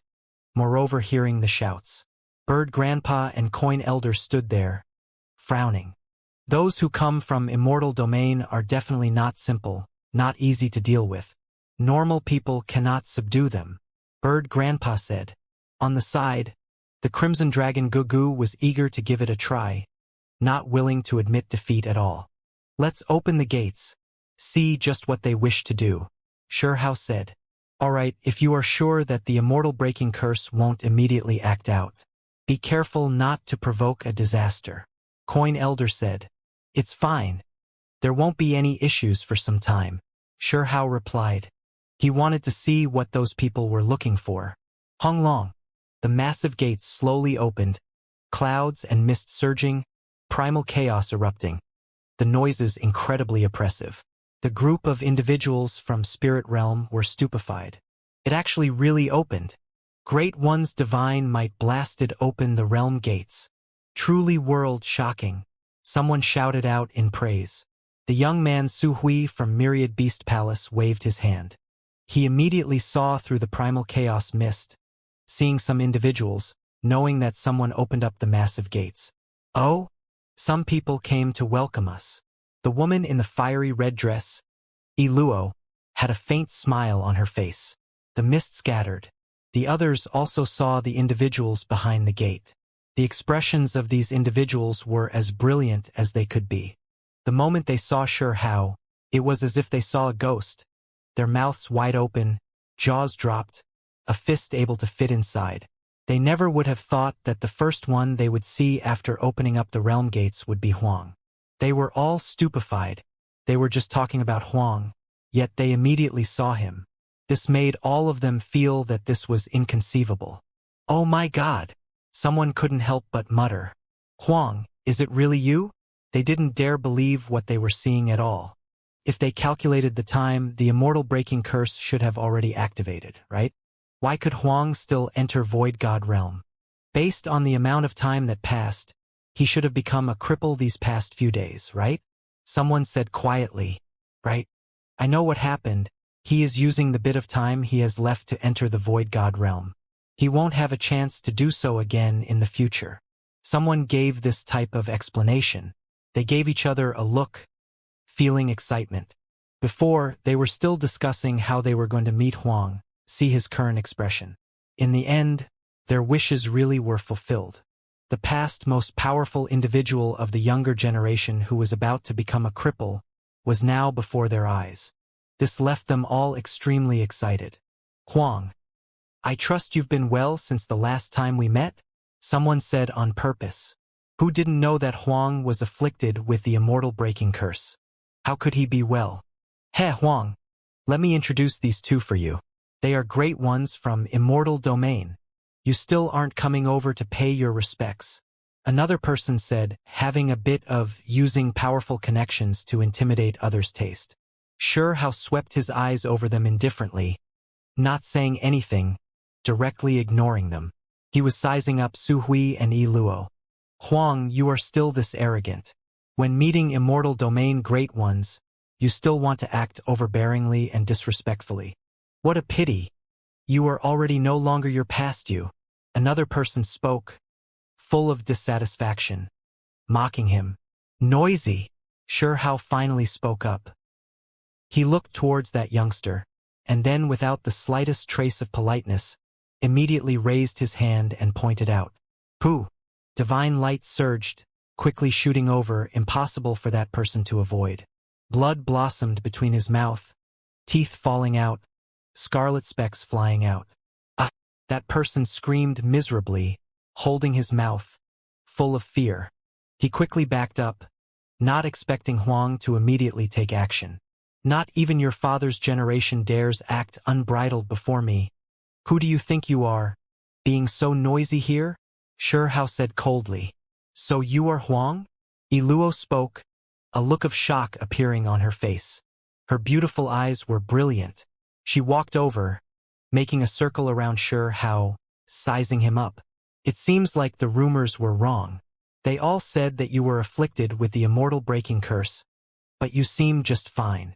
Iluo spoke, her eyes on Shi Hao the entire time. When these words sounded, those at her side, regardless of whether it was the young men and women or the elders, all of their bodies trembled, faces immediately changing. This was especially the case with the ones who just spoke, their small faces going deathly pale. Huang didn't suffer from the immortal breaking curse. This immediately left them so horrified their souls shivered. What was going on? The higher realm all knew that Huang's cultivation had already been severed, that there was no hope. Everyone's bodies went cold. If Huang wasn't crippled, forget about them.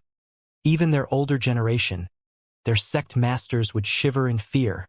Who would dare act unbridled before him? The individuals from Immortal Domain could remain fearless, but there was no way the people from the 9 heavens 10 earths wouldn't feel fear. If Shi Hao really was unaffected, then that really would be a horrifying thing. Not even the immortal breaking curse could harm him. They didn't believe this. After all, that thing was prepared for killing immortals. Dao brother is joking. My body is merely a bit more sturdy, able to stick it out a few more days than others. Shi Hao replied.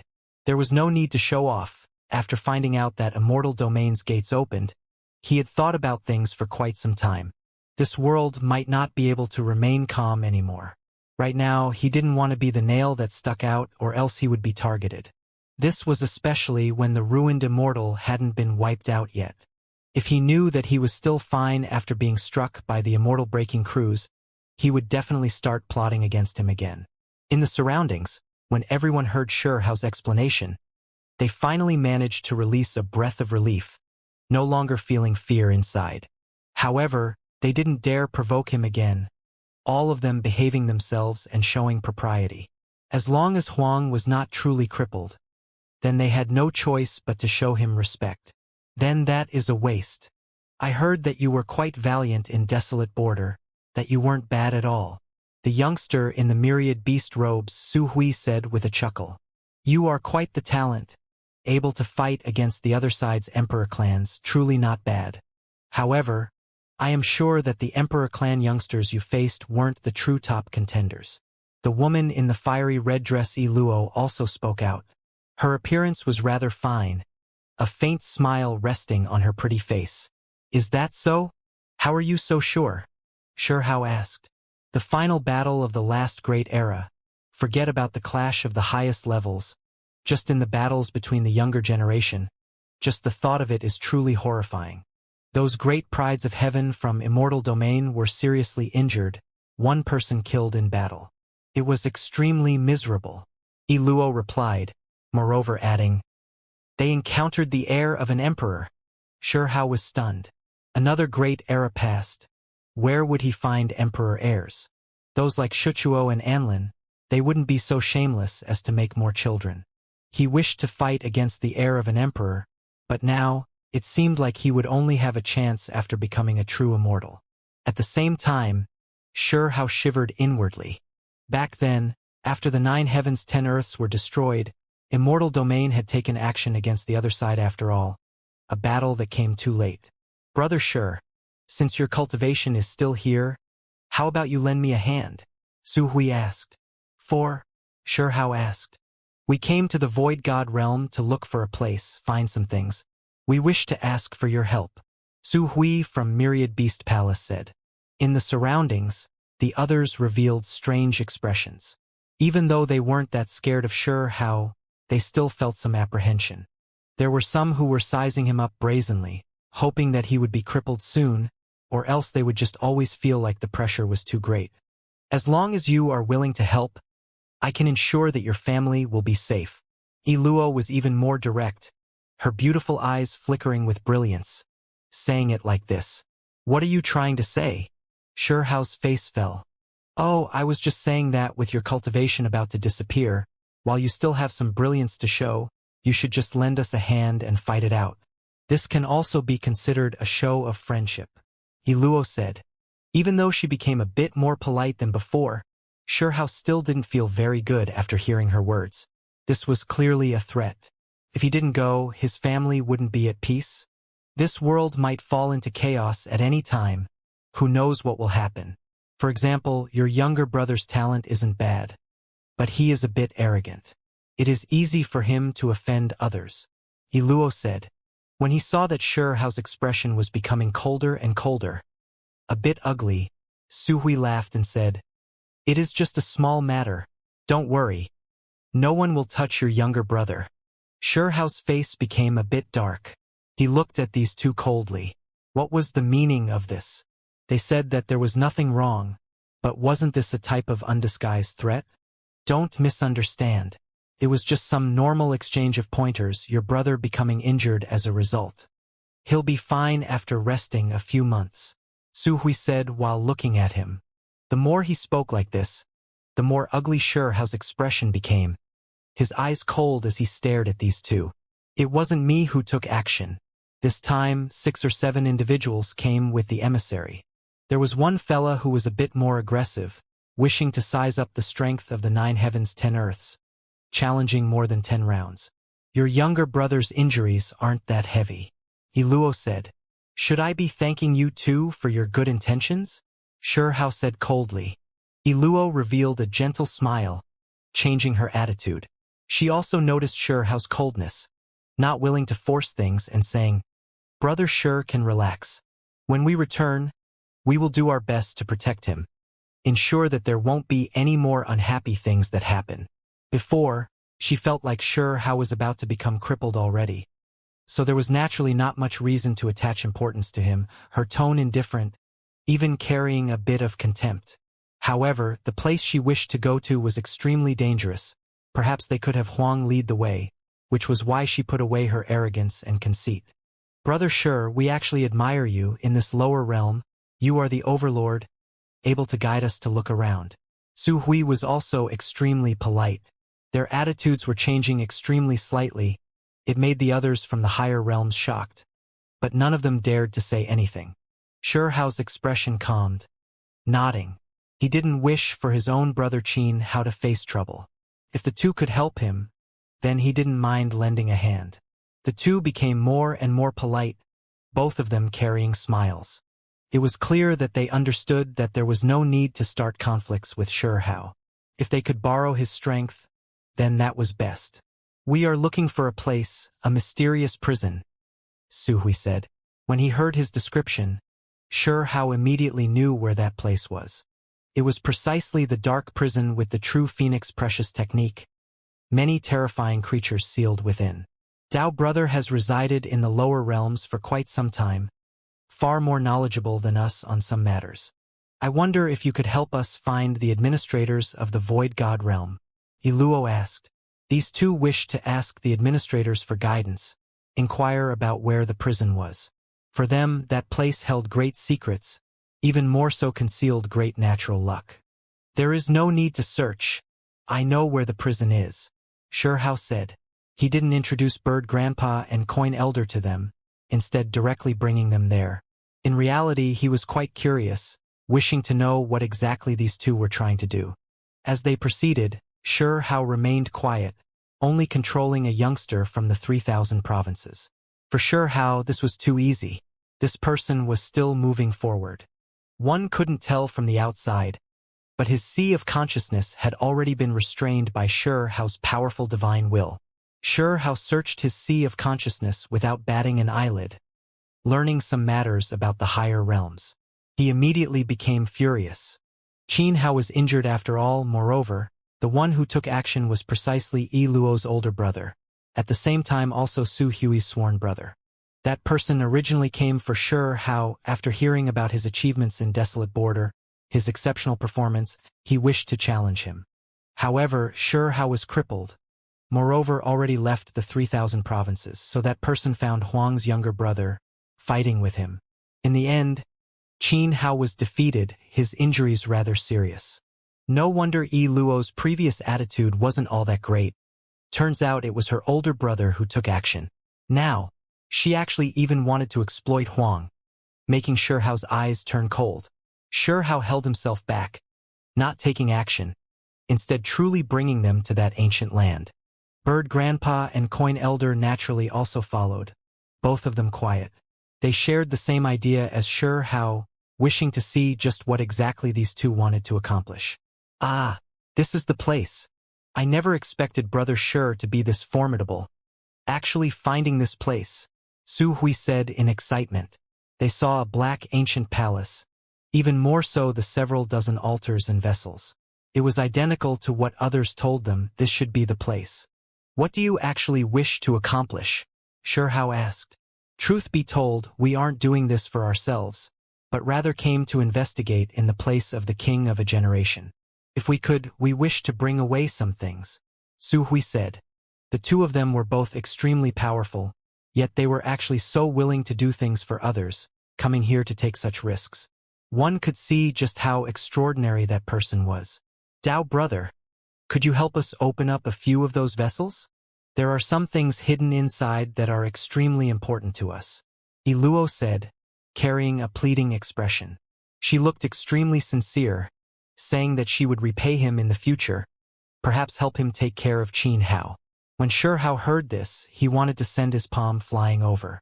It was her older brother who took action to deal with Qin Hao, yet now, she dared try to deceive him. After humiliating Qin Hao, she still wanted his older brother to sell his life. It truly was hateful. Right now, even Bird Grandpa and Coin Elder's faces weren't that good. However, they didn't act out, forcefully holding themselves back. What kind of place was this? Every single vessel had a terrifying creature sealed within. They definitely couldn't be released, or else it would be an absolute disaster. Yet what were they being treated as by these two? They actually wanted to undo the seal. Due to one party's selfish desires, great evil was going to be released. Regardless of who it was who did this, they would become the sinners of history, possibly destroying all of Void God realm. The two elders were normally full of laughs and smiles, the most cheerful, but right now, their expressions were all overcast. This touched their bottom lines. Who dared release the creatures in those vessels? Whoever did, then they were the enemy. Once those existences were released, it would unleash chaos on Earth, trigger a tragedy. Shi Hao's expression went rigid. It was because he was also suppressing rage, but he didn't erupt, which was why his expression looked extremely rigid. To act selfishly in spite of public loss, this was something he wouldn't agree to. Someone close to these two injuring Qin Hao was one thing, yet they dared use him like this. It truly was not knowing the difference between life and death. However, Shi Hao didn't immediately take action, his exterior extremely calm, saying, I apologize, I am unable to do this. In the past, when I tried to search about here, this place was extremely strange, there are dangers. Currently, I have been afflicted with the immortal breaking curse, my cultivation already declining somewhat. Even though I haven't completely lost my ability, it is definitely not comparable to before, unable to take action here. When Yi Luo heard this, a hint of disdain flashed past her eyes, but she hid it well. I only wish for Dao Brothers' assistance. There is no need for such a big fuss. Shi Hao sneered inwardly. Were they going to become completely hostile? Forget about him being unable to help. Even if he could, he wouldn't. As for the dangers here, how could he possibly not be aware of them? Dao brother, have you gone over and touched those vessels? Su Hui asked. Shi Hao naturally wouldn't be honest. I have not. I only lingered about the surroundings, but I always feel like it is extremely suffocating. The stone statues in the Black Palace are releasing a type of pressure that makes one's heart tremble. In a bit, we can take action together. This place merely has some lingering souls. After all these years passed, they've definitely become incredibly weak. It's not that big of a deal, Su Hui said with a smile. Shi Hao began to wonder if they came here for some type of artifact, or if they wanted to release these terrifying creatures. If it was the latter, Then these two carried too much malice, they needed to be immediately killed. Why did you two really come? Xianxia asked. At this point, we do not wish to hide things from you either. There really is something we need, that thing is too important. Iluo said. You should have heard that the reason why the other side attacked Desolate Border, wishing to slaughter their way in, was precisely to find something. If there is nothing unexpected, then this place should be extremely important, likely hiding something. Su Hui was extremely serious. When they heard these things, Bird Grandpa and Coin Elder became a bit absent-minded. And then they trembled, their eyes becoming quite a bit clearer. They sensed something, gaining some understanding, remembering some things. Their expressions became increasingly ugly. These are things not even true immortals should know about. Why do you understand it so clearly? Coin Elder asked. His eyes became clear, his voice calm. However, Xianxia knew that right now, there was a great storm brewing within him. The two elders might be on the verge of acting out. The two youngsters from Immortal Domain touched a certain heartstring deep within these two elders, making them remember some things. True immortals do not know of this place, but that young king suddenly learned of it. His family is one of Immortal Domain's most powerful inheritances, his ancestor unmatched, one of Immortal Domain's taboo existences. Su Hui said. That is why we are extremely straightforward, telling this tremendous secret to Dao brother. Iluo said with a smile. Xianxia sighed. Now that these two dared speak these words, in the future, they would definitely be killed to close their mouths. Perhaps those who followed them down all had to die. As for him, since he was going to be crippled anyway, there wasn't much to worry about. Bird Grandpa, is there anything else you want to ask them? Xianxia looked towards the two old fellas. Ask anything, my ass. Truly brazen and absurd. Even daring to show such blasphemy to this place. Daring to open those vessels, they are tired of living. Suppress both of them here for 1,000,000 years. Bird Grandpa shouted. I recalled some things. This place is a restricted land. Nothing can be allowed to happen to it. Whoever dares to release the creatures in the vessels deserves death. Coin Elder erupted into a fit of rage. They already forgot that not long ago, they even personally brought Xianxia here. However, the two elders were muddle-headed. This couldn't be blamed on them. Now, they recalled some things. This place was related to too much, the secrets had to be sealed. You all wish to involve yourself in our matters? Iluo laughed, extremely beautiful but also extremely cold. Why wouldn't we dare? Xianxia said, moreover immediately taking action. Pong! His palm blade was like a rainbow hacking over. This was too sudden, but Iluo and Su Hui's reactions were fast, both of them extremely strong. They quickly retaliated, resisting with the greatest power. As they fought intensely, figures flew about. Iluo covered her mouth, flying out, mouth coughing out blood, face scarlet red. Her face was swelling greatly, even the bones in her face splitting. Pong! Immediately afterwards, Su Hui also flew outwards, a foot sent into his chest, many of his ribs broken, making him spurt out a mouthful of blood. In the distance, those cultivators who came from the 9 heavens 10 earths were all alarmed. Huang was just too savage, right? He didn't say a single word, even dared to touch these two young great ones? This made them feel extreme danger. These people were scared. Huang really didn't lose his cultivation, his strength still great. This made them feel uneasy. Something's not right. Your cultivation didn't weaken in the slightest, even greater than the rumors. Su Hui was alarmed, his expression ugly. As for Iluo, she held her face, even more so humiliated. Her other arm was raised, a talisman flickering about, releasing immortal light. You dare provoke me? Unforgivable! She cried out, her expression cold. Xianxia's mind shook. What kind of talisman was that? It actually released immortal light, making him feel extreme danger. Left with no choice, he could only draw the everlasting sword core. How extravagant! Even bringing an immortal sealing talisman, Bird Grandpa said coldly. It truly is a disaster. Daring to touch this place, however, this is the same as touching a dragon's defying scale. Coin Elder chanted an incantation, making this place shake greatly. "You dare!" Iluo shouted. "Wang!" The black ancient palace trembled, the prison shaking. On a certain altar, there was a vessel with its mouth opened. It was empty, but now it began to suck in everything. In that instant, Su Hui and Iluo with the ancient talisman in hand were sucked inside, all of it happening too quickly. Fortunately, there were extra sealing vessels here. Bird Grandpa said. In the distance, those people from the 9 heavens and 3,000 provinces were stunned, greatly shaken. 2 great experts were sucked away just like that. The news must not be leaked out. They have to be detained as well, Coin Elder said.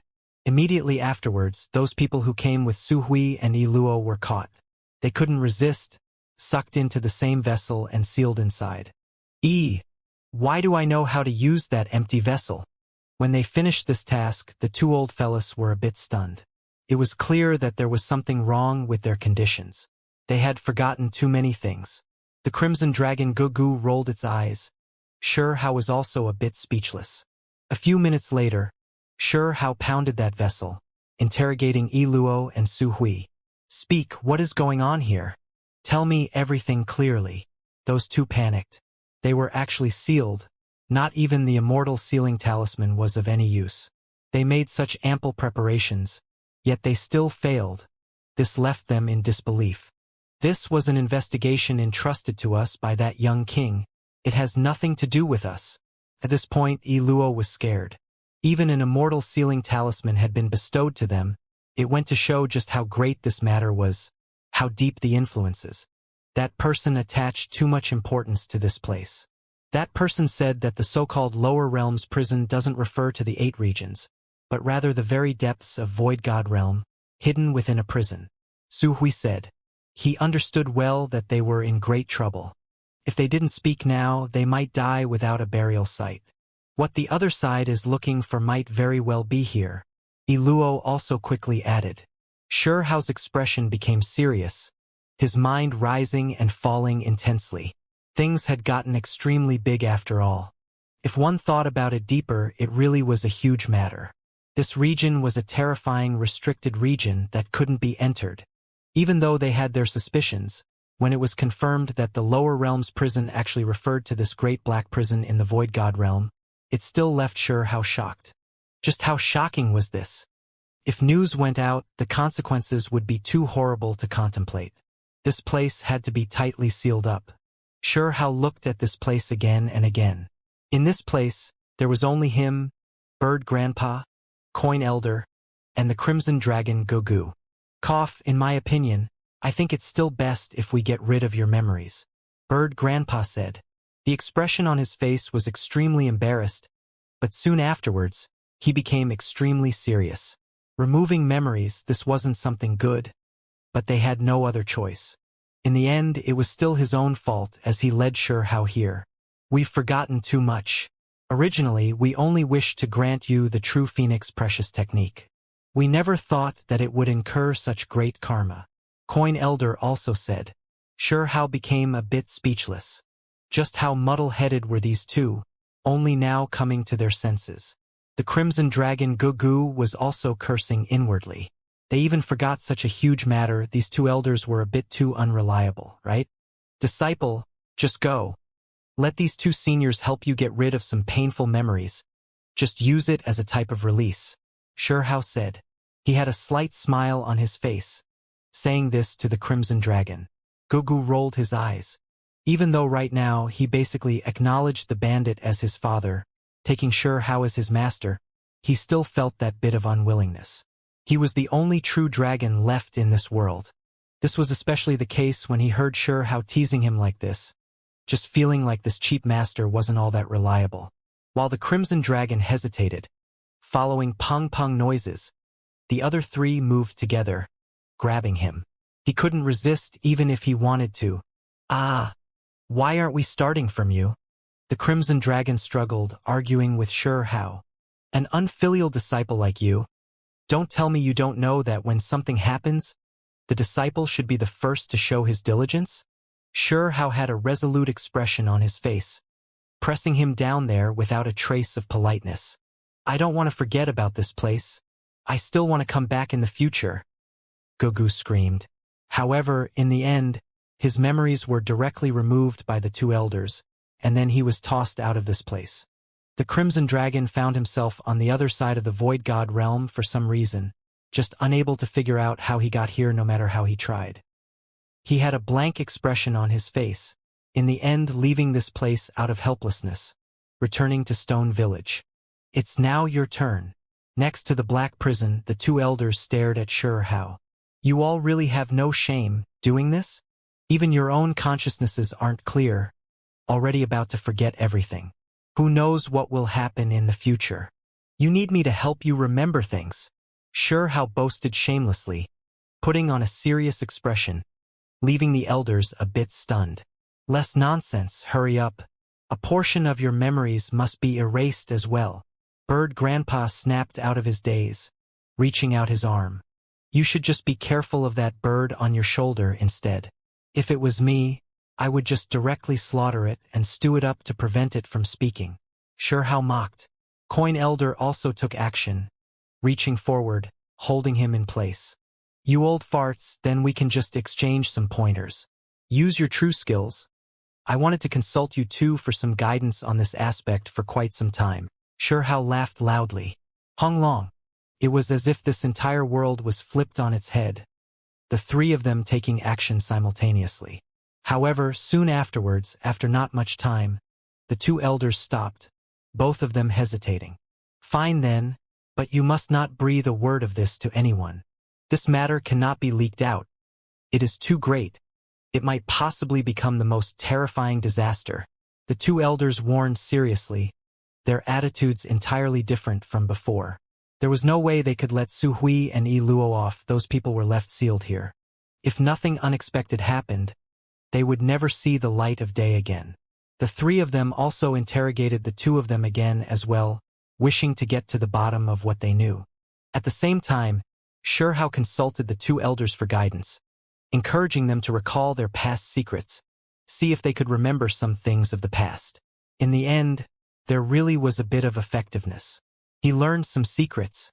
The 9 heavens, 10 earths, and all of the spirit worlds, for example, Spirit Realm, Void God Realm, and others, they all long had skeletons existing from Immortal Ancient Great Era. At the start of this great era, they were replenished by many deities.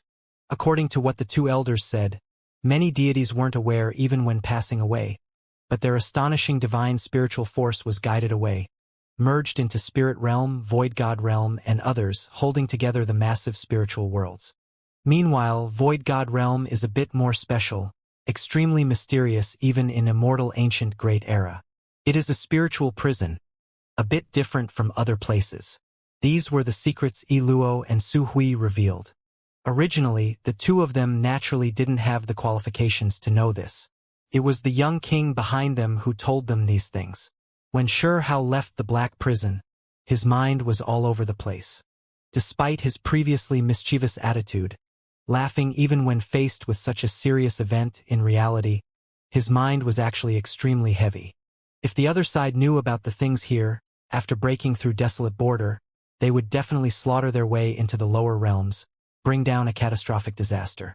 Needless to say, that Immortal Domain young king's ambitions were truly wild. After learning these great ancient secrets of the past from the older generation, he actually dared to get his hands into this place. This would most likely bring about huge chaos in the future. Xianxia frowned. Following a light sigh, he said, I have to become stronger, or else I won't able to deal with these things in the future. Yi Luo's brother was still in the 3,000 provinces, likely also a member of that young king's group. It was best if he could also capture him to prevent anything unexpected from happening. With the sudden disappearance of his companions, that young king would most likely become cautious, not daring to recklessly send out people anymore. This was also a type of warning. Leaving him in the higher realm is indeed not a good thing. If those from the restricted regions learn something, then that would be really bad. For some people in Immortal Domain to know about this, it is already something we can't help with. Bird Grandpa nodded. The 9 heavens had restricted regions, their relationship with the other side complicated. Hao got on the heavenly stairway, following flight after flight of stone stairs up, his speed extremely fast, not like how it was a long time ago at all. And when he arrived before the gates of Spirit Realm, he was stunned. This place was strange. There was a mysterious formation arranged here. Even though the great gates had a crack opened, not shut, he still sensed extreme danger. Is this to stop someone below from going up? Hao sneered. This was likely set up to stop him, right? Or to be more precise, it was a type of ambush. If he rushed in, he would definitely be attacked. Everyone knew that he was unmatched in Spirit Realm and Void God Realm, so this was most likely to stop him, prevent anything unexpected from happening. Everyone knew that he suffered from the immortal breaking curse, that he would be crippled within a month. Are they worried that I might act out within this month? They are underestimating me too much. Hao stood there, not continuing, instead thinking to himself. Even though he spoke like this, he felt great regrets. If he knew things would be like this, he should have feigned madness, stir up great chaos in Spirit Realm. Suddenly, he heard a voice from behind the gate. There were some cultivators guarding it nearby. What do you all think? What do you think Huang's current condition is like? You think he's crippled already? Isn't it obvious? If you just count up the time, a month has already been up, he's definitely crippled. We'll know if we just wait a few more hours. Yi Luo and Su Hui Great Ones went down. I reckon they can bring back precise information. Wu, in the end, Huang really is pitiful, crippled just like this. Right. His brother Qin Hao's injuries aren't light. Beaten rather miserably by Yi Luo's older brother. Hao's brows immediately furrowed. He once again heard that Qin Hao's injuries were serious. This was his younger brother, yet he was humiliated like this. A great blaze was burning within him. The guests from Immortal Domain truly bullied others too far. After standing in front of the gate for a moment, Hao's eyes flickered with light. Then his eyes became incredibly deep. He turned around and left, not going through. Why do I seem to have heard a sigh? As if it came from right outside the gate. No way. I thought I was just seeing things. Just now, there was a figure that flashed past like a spirit. Don't tell me it is some great vicious individual who came from the lower realms? I heard that it was a prison, the ones locked within all the most vile beings of archaic times. Behind the realm gates, a group of people looked at each other in dismay, feeling a chill run down their backs. Shut your mouths. Who said you all could speak noisily here? If someone from below came up, they would have been scared away by you all. The formation we set up before the realm gate wouldn't be able to display its effects at all. An elder walked over, loudly berating. Hao didn't enter, instead following the original path, not returning to Void God Realm. He stopped on the copper altar not that far away. This place was called the Copper Sparrow Altar, an elevated platform that could be used as an arena. Back then, when he first came here, he had fought a great battle against Feng Wu here, also facing Tang Yi Jingu, and the others, these past events still vivid in his mind. Originally, he still wanted to silently enter Spirit Realm, understand some of the circumstances, see just how he was going to provoke Yi Luo's older brother into entering Spirit Realm, and then capture him. Yet right now, there were people all around the realm gate. If he recklessly charged in, then it would definitely alert the enemy. Then I'll just guard the tree stump and wait for the rabbits. Wait a bit longer. Hao sat down here. He believed that if Yi Luo and Su Hui didn't return for a long time, it would definitely make those above nervous. Her older brother was so arrogant, he would most likely come and look for them. Wishing to challenge me, ultimately humiliating my younger brother, this person is too unbridled and conceited. I believe he won't be too scared to enter Void God Realm, that he won't cower. Hao said to himself. This was the conclusion he reached. The other party clearly knew that his battle accomplishments were extraordinary, yet he still did this type of thing. One could see just how domineering and how superficial he was, clearly wishing to use How to inflate his reputation. Inside Spirit Realm, during these past few days, Yi Hai had always been of rather high profile, his name shaking up the 9 heavens 10 earths. It was because he had taken action a few times.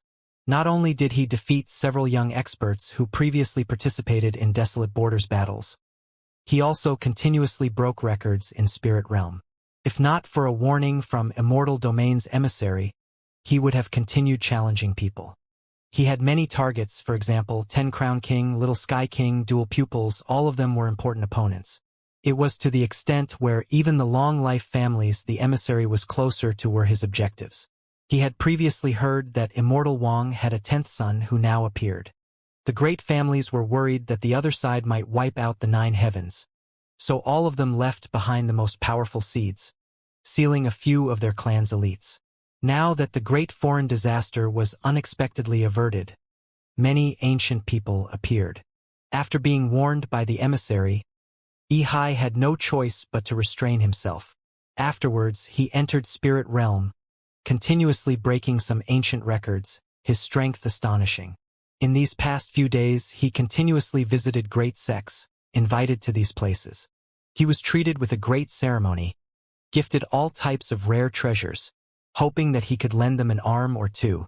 After all, he was a guest from Immortal Domain, someone the great inheritances had no choice but to rope in. They all hoped to receive some help from them. Yihai had visited Immortal Palace, sharing a drink there, chatting happily with some of the experts there. After all, there was a ruined immortal secluded there, so he didn't dare act too presumptuously. What a pity! Huang was crippled by this great one. Otherwise, even if I had to risk the danger of the emissary's punishment, I would have gone to beat him down. Yihai said, Brother Yi's talents are extraordinary, unstoppable. If Huang was still here, he could only withdraw, not daring to face you head-on. How can he compare to a genius from Immortal Domain? His younger brother had been disciplined by me, definitely won't be able to get out of bed for half a year. All of his bones broken, infected by natural law force. This can also be a type of lesson for their bloodline.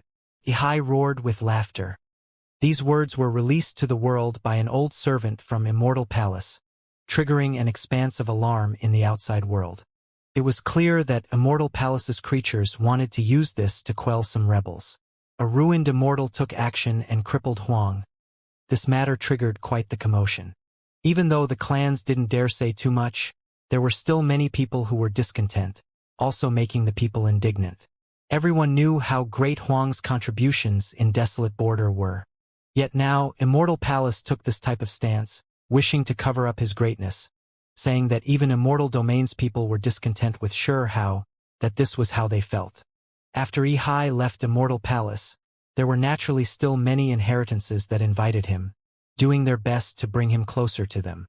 Now that Immortal Domain's gates were opened, they were going to choose some elite seeds. The great sects all wanted to send people over, but fighting on the arena properly, how many people could be chosen this way? That was why they wanted to send in some people through other methods. That was why the sects all did their best to curry favor, inviting Yihai, receiving him generously. Great One came from Immortal Domain. Compared to that place, the 3,000 provinces are but a withered land. There is no way it can compare to the residence of true immortals. Meanwhile, the experts here naturally cannot compare to Great One, the difference too far. Exactly. Even if Huang's name has shaken the world, dominated the 9 heavens, compared to Yihai Great One, he will only be defeated, no chance of winning. When Yihai heard this, he said, It truly is a pity that he was crippled.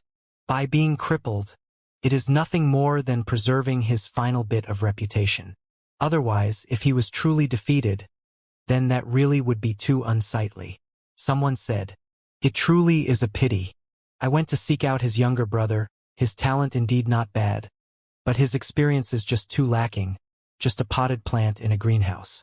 His bones were all broken, taught a proper lesson, leaving him with his life because of their 5-phase mountain. Yihai said. Everyone was stunned. Qin clan had 5-phase mountain, able to make even Immortal Domain's guests feel restraining fear, to the extent where they couldn't help but give them face. This left one with shock and regret. Back then, 5-phase mountain had quite the reputation even in Immortal Domain. Yihai said. However, he didn't say too much. Yihai was waiting, now already waited a day and night, but his younger sister Iluo actually still didn't return. This made him frown. Immortal Domain's young Great One had warned them that they absolutely had to be careful, that they had to find out Void God Realm's secrets, that they couldn't fail. This won't do. I have to make a trip, he said to himself, feeling a bit uneasy. Great One is going to Void God Realm? Someone asked. Correct. Su Hui and my younger sister haven't returned yet, so I just can't feel at ease. I have to go and take a look. Ihai replied. They told everyone that their purpose for coming was to travel the 9 heavens 10 earths. But they didn't have any way of entering the lower realm's 8 regions. As such, they had to head down through Spirit Realm's path and enter this way.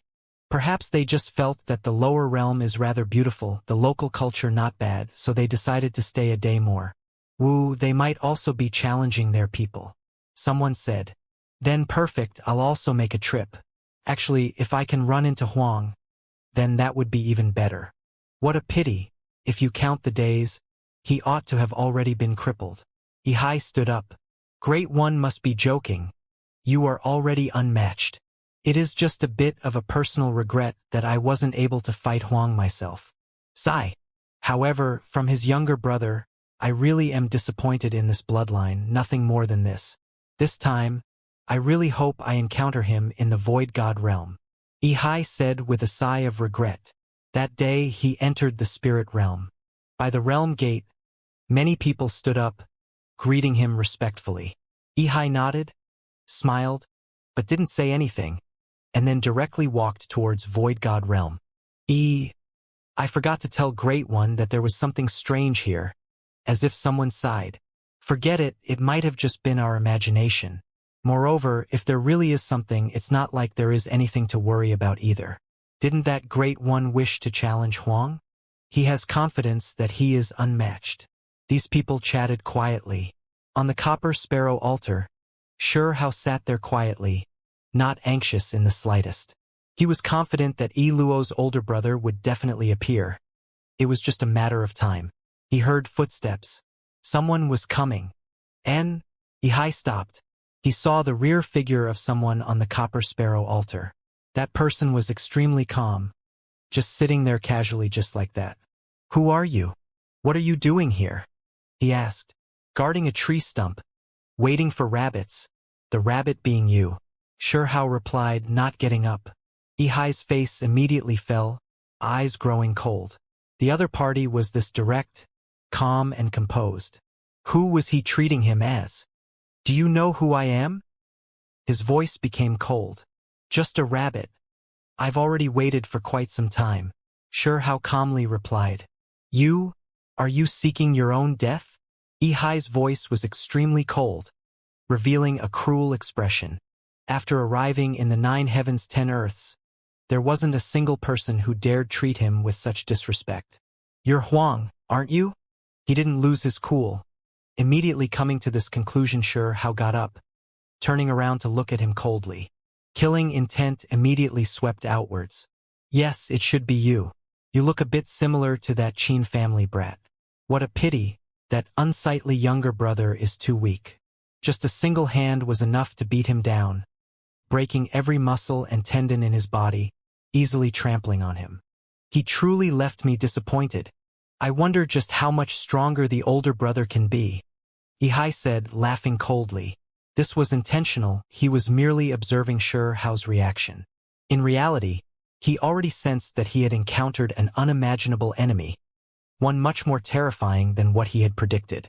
If you didn't do stupid things, then you wouldn't need to die. Hao only had this sentence, and then he directly took action. Excellent, you haven't been crippled yet. Today, I came to take action. Let you feel what it's like to be half crippled ahead of time. Ihai shouted, rushing over, fighting intensely with Hao. It had to be said that this person's talents were exceptional, much greater than Su Hui and Yi Luo's, truly quite valiant. He surged with immortal energy, rushing murderously towards the copper sparrow altar. Hong Long Long. It was as if doomsday descended onto this place. The lightning radiance was dazzling, divine chains of order interweaving, drowning the copper sparrow altar underneath. Hao was startled. This person was truly quite powerful, exceeding his predictions. He was definitely not an ordinary individual in immortal domain. From start until now, Just how many people in the same generation could fight him to this step? They already exceeded 100 moves. However, this was as far as it went. Sure, Hao didn't want to waste time. His fist shone, as if a sun was exploding. Lightning hacked out, completely overwhelming Yihai. He had no choice but to go all out. Unfortunately, a dozen or so moves later, Yihai's precious techniques were scattered. Divine radiance blasted through. With a pung noise, a fist smashed into his mouth. A tremendous noise sounded by spirit realm's gates, startling people to the point where their bodies shook intensely. What happened? These people all jumped. Tooth! A blood-stained tooth. Someone cried out in alarm. Dang, dang, dang. Noises sounded from spirit realm's gate again, leaving all of them stunned. More than 10 teeth flew over, all of them carrying blood. Why do I feel like they are like young Great One's teeth? It was because the teeth were extremely special, the snow-white color also carrying wisps of scarlet radiance. Not long ago, Yihai went into the lower realms through this place, leaving them with a deep impression. This individual from Immortal domain had scarlet electricity-like streaks running through his snow-white teeth. Quite peculiar. Heavens! They really are that Great One's teeth. Who did this? Who beat Great One into this state? Dong! Immediately afterwards, several bones flew over, carrying scarlet bloody wisps, even more so curling with scarlet radiance, smashing into the realm gate. This scene made their entire bodies go cold. They were absolutely horrified. Around Spirit Realm's gate, a group of people's fine hairs stood on end, their scalps going numb, chills running down their backs. They were absolutely horrified. Who was that?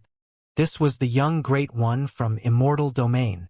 His name was Yihai, rumored to be well known in another world, an outstanding disciple of a certain great sect. However, he encountered something while heading towards the lower realms. He was beaten down by someone. On the ground, those snow-white teeth carried scarlet multicolored wisps. It was a horrifying sight.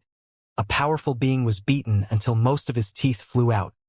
This alone was enough to explain the severity of the situation. If he didn't encounter great danger, how could things end up like this? This was truly humiliating. Other places could be injured, it was just this place that couldn't be struck. Those are finger bones. They were broken, sent flying in this direction. They all backed up. Just what kind of experience was Yihai going through? Even his finger bones were broken, flying all the way here, smashing into the realm gates. These people trembled. How could they not be scared? That young Great One had just entered through the gates. Yet his experience was already so miserable. It truly left one terrified. Who was attacking him? Did he truly encounter a great vicious being from the lower realms? Normal people from the higher realms didn't know too much about the lower realms, only knowing that this was a place of exile, a place that locked up ancient prisoners and extremely ferocious existences. The less one knew, the more exaggerated the rumors became. It was to the extent where there were rumors stating that there were great vicious beings suppressed in immortal ancient times that were waiting to break out. However, there were some things that, if one thought about them more, weren't completely baseless. For example, there was a member of the Vicious Ten who lived until this great era's archaic years, previously roaming about the lower realms. Hurry! Go and get help! Quickly report to the Great Sex. These people were losing their heads out of fear, all of them crying out. Quite a few sharper individuals immediately turned around to run, using this chance to leave the scene of the crime. It is enough for some people to go and make reports. Don't all leave. An elder berated.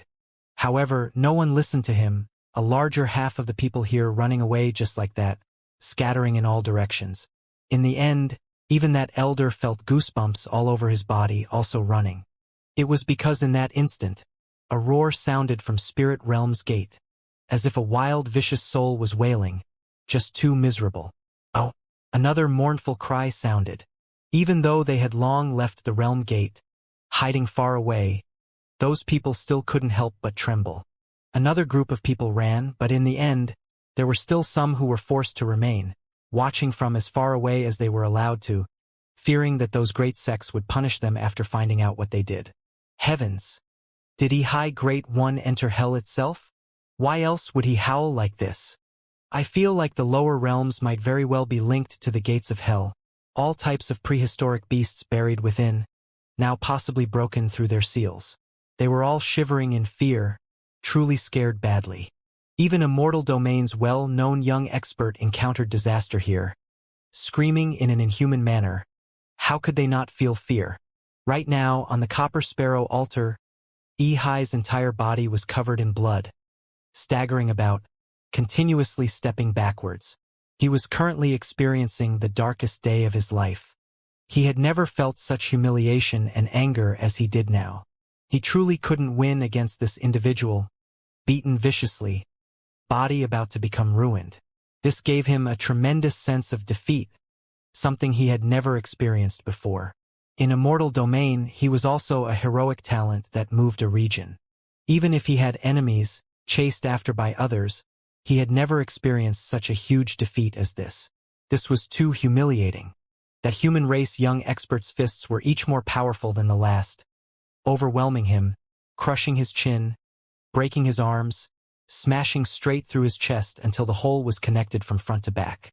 Was this still a person? He couldn't help but want to curse out, scream out. He had never met such a savage human cultivator. One had to understand that in Immortal Domain, even the most vicious race never had such brutal strength. Right now, he felt like he wasn't fighting against an individual, but rather compact stars. Yet their weight remained unchanged, continuously smashing into his body. Hong! Another fist smashed down. Ihai raised his broken arms, blocking before him. In the end, his arms exploded, blood scattering outwards, creating a scarlet expanse. It was too miserable. His arms rang with wong-wong noises, eyes becoming blurry, mouth and nose unable to breathe anymore either. Blood poured out from his ears, mouth, nose, and eyes. All of these wounds smashed open, his 7 facial apertures rupturing. Ah ah ah ah! Ihai roared out like a wild beast, fighting like a trapped beast. He was simply about to go mad. Today he ran into Huang, but apart from the first 100 moves where he could still act on a bit of initiative, the rest was all just him defending, each exchange leaving serious injuries. Inside his body, his bones released pi-pa sounds, regrowing frantically, his flesh also wriggling about. His broken arms were regenerated, his tattered chin also healing. However, he still couldn't defend himself. His hands were blasted apart by Huang again, shattering, the pain and torment driving him mad.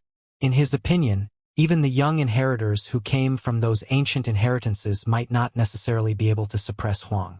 He just felt like this Huang was too sinister, absurdly powerful. He deeply felt that Huang exceeded the limits of the human race, his potential not normal.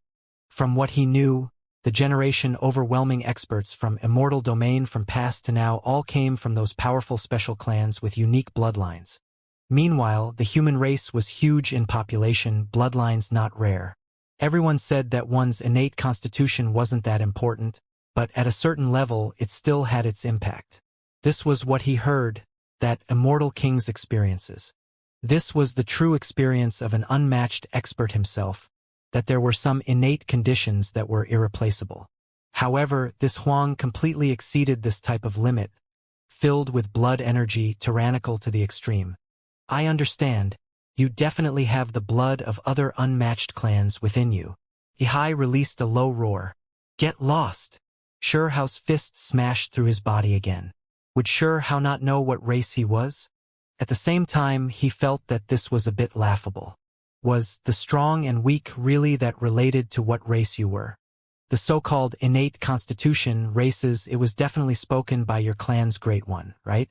Used to deceive ignorant people like you, for you all to believe. However, in reality, it is absolutely worthless. Sure-Hao rushed over, a foot stomping down, crushing the void, making Ihai's entire body crack apart. Ow! Ihai screamed miserably. Since you felt like the potential of the human race isn't great enough, why did you choose to evolve in a humanoid direction? Sure-Hao said, looking at him coldly. These words left Ihai stunned, but soon afterwards, he became clear-headed. You don't understand. The so-called human form merely resembles humans a bit. However, the great Tao patterns inside are completely different, which is to say, the human race's innate qualities are already close to the great Tao, just that there were some shackles that needed to be broken through. Hao was extremely calm, not showing any mercy when taking action. Hai screamed miserably, now truly provoked, but at the same time as if he received some type of enlightenment. A loud and clear phoenix cry rang out. His body swelled, blood rushing powerfully through his body. He immediately produced the face of a demonic ape, but there was also a pair of phoenix wings behind him. Apart from this, his feet were also phoenix claws while his arms were demon arms. Right now, his appearance was extremely strange and also extremely terrifying. Turns out you were a mixed mutt, Hao sneered. I am going to kill you. Hai roared in fury. This was him retracing his ancestry. He wasn't a pure-blooded phoenix, nor was he a pure-blooded great demon ape, which was why he normally wouldn't reveal his normal body after producing a human form, feeling shame. After so many years of remaining in humanoid form, this outer appearance was already set, extremely difficult to display the original form. If one wished to retrace their ancestry, then they had to pay a tremendous price. It was because the clan had previously used a solidification technique precisely to pursue the strengthening of one aspect to the extreme, abandoning some of their body's potential. In his entire life, he didn't use the ancestry retracing technique much, because not only did it change his flesh, his soul was also being torn apart and recombined, the damage to him great. Hong! Immediately afterwards, a great pair of phoenix wings appeared on Hao's back, the blazing brilliance carrying scarlet multicolored light. Phoenix wings moved, shaking heaven and earth, the scene too terrifying. Right now, even the sturdy copper sparrow altar cracked, about to explode. However, as the phoenix wings shone, it was held in place, making all things freeze. Don't you have some phoenix blood? Let me properly teach you a bit about how to use the phoenix divine ability. Hao said coldly. Hai was alarmed. As the other side's phoenix wings shone, he couldn't move, as if he was frozen, just like the copper sparrow altar, unable to budge. Hong Long.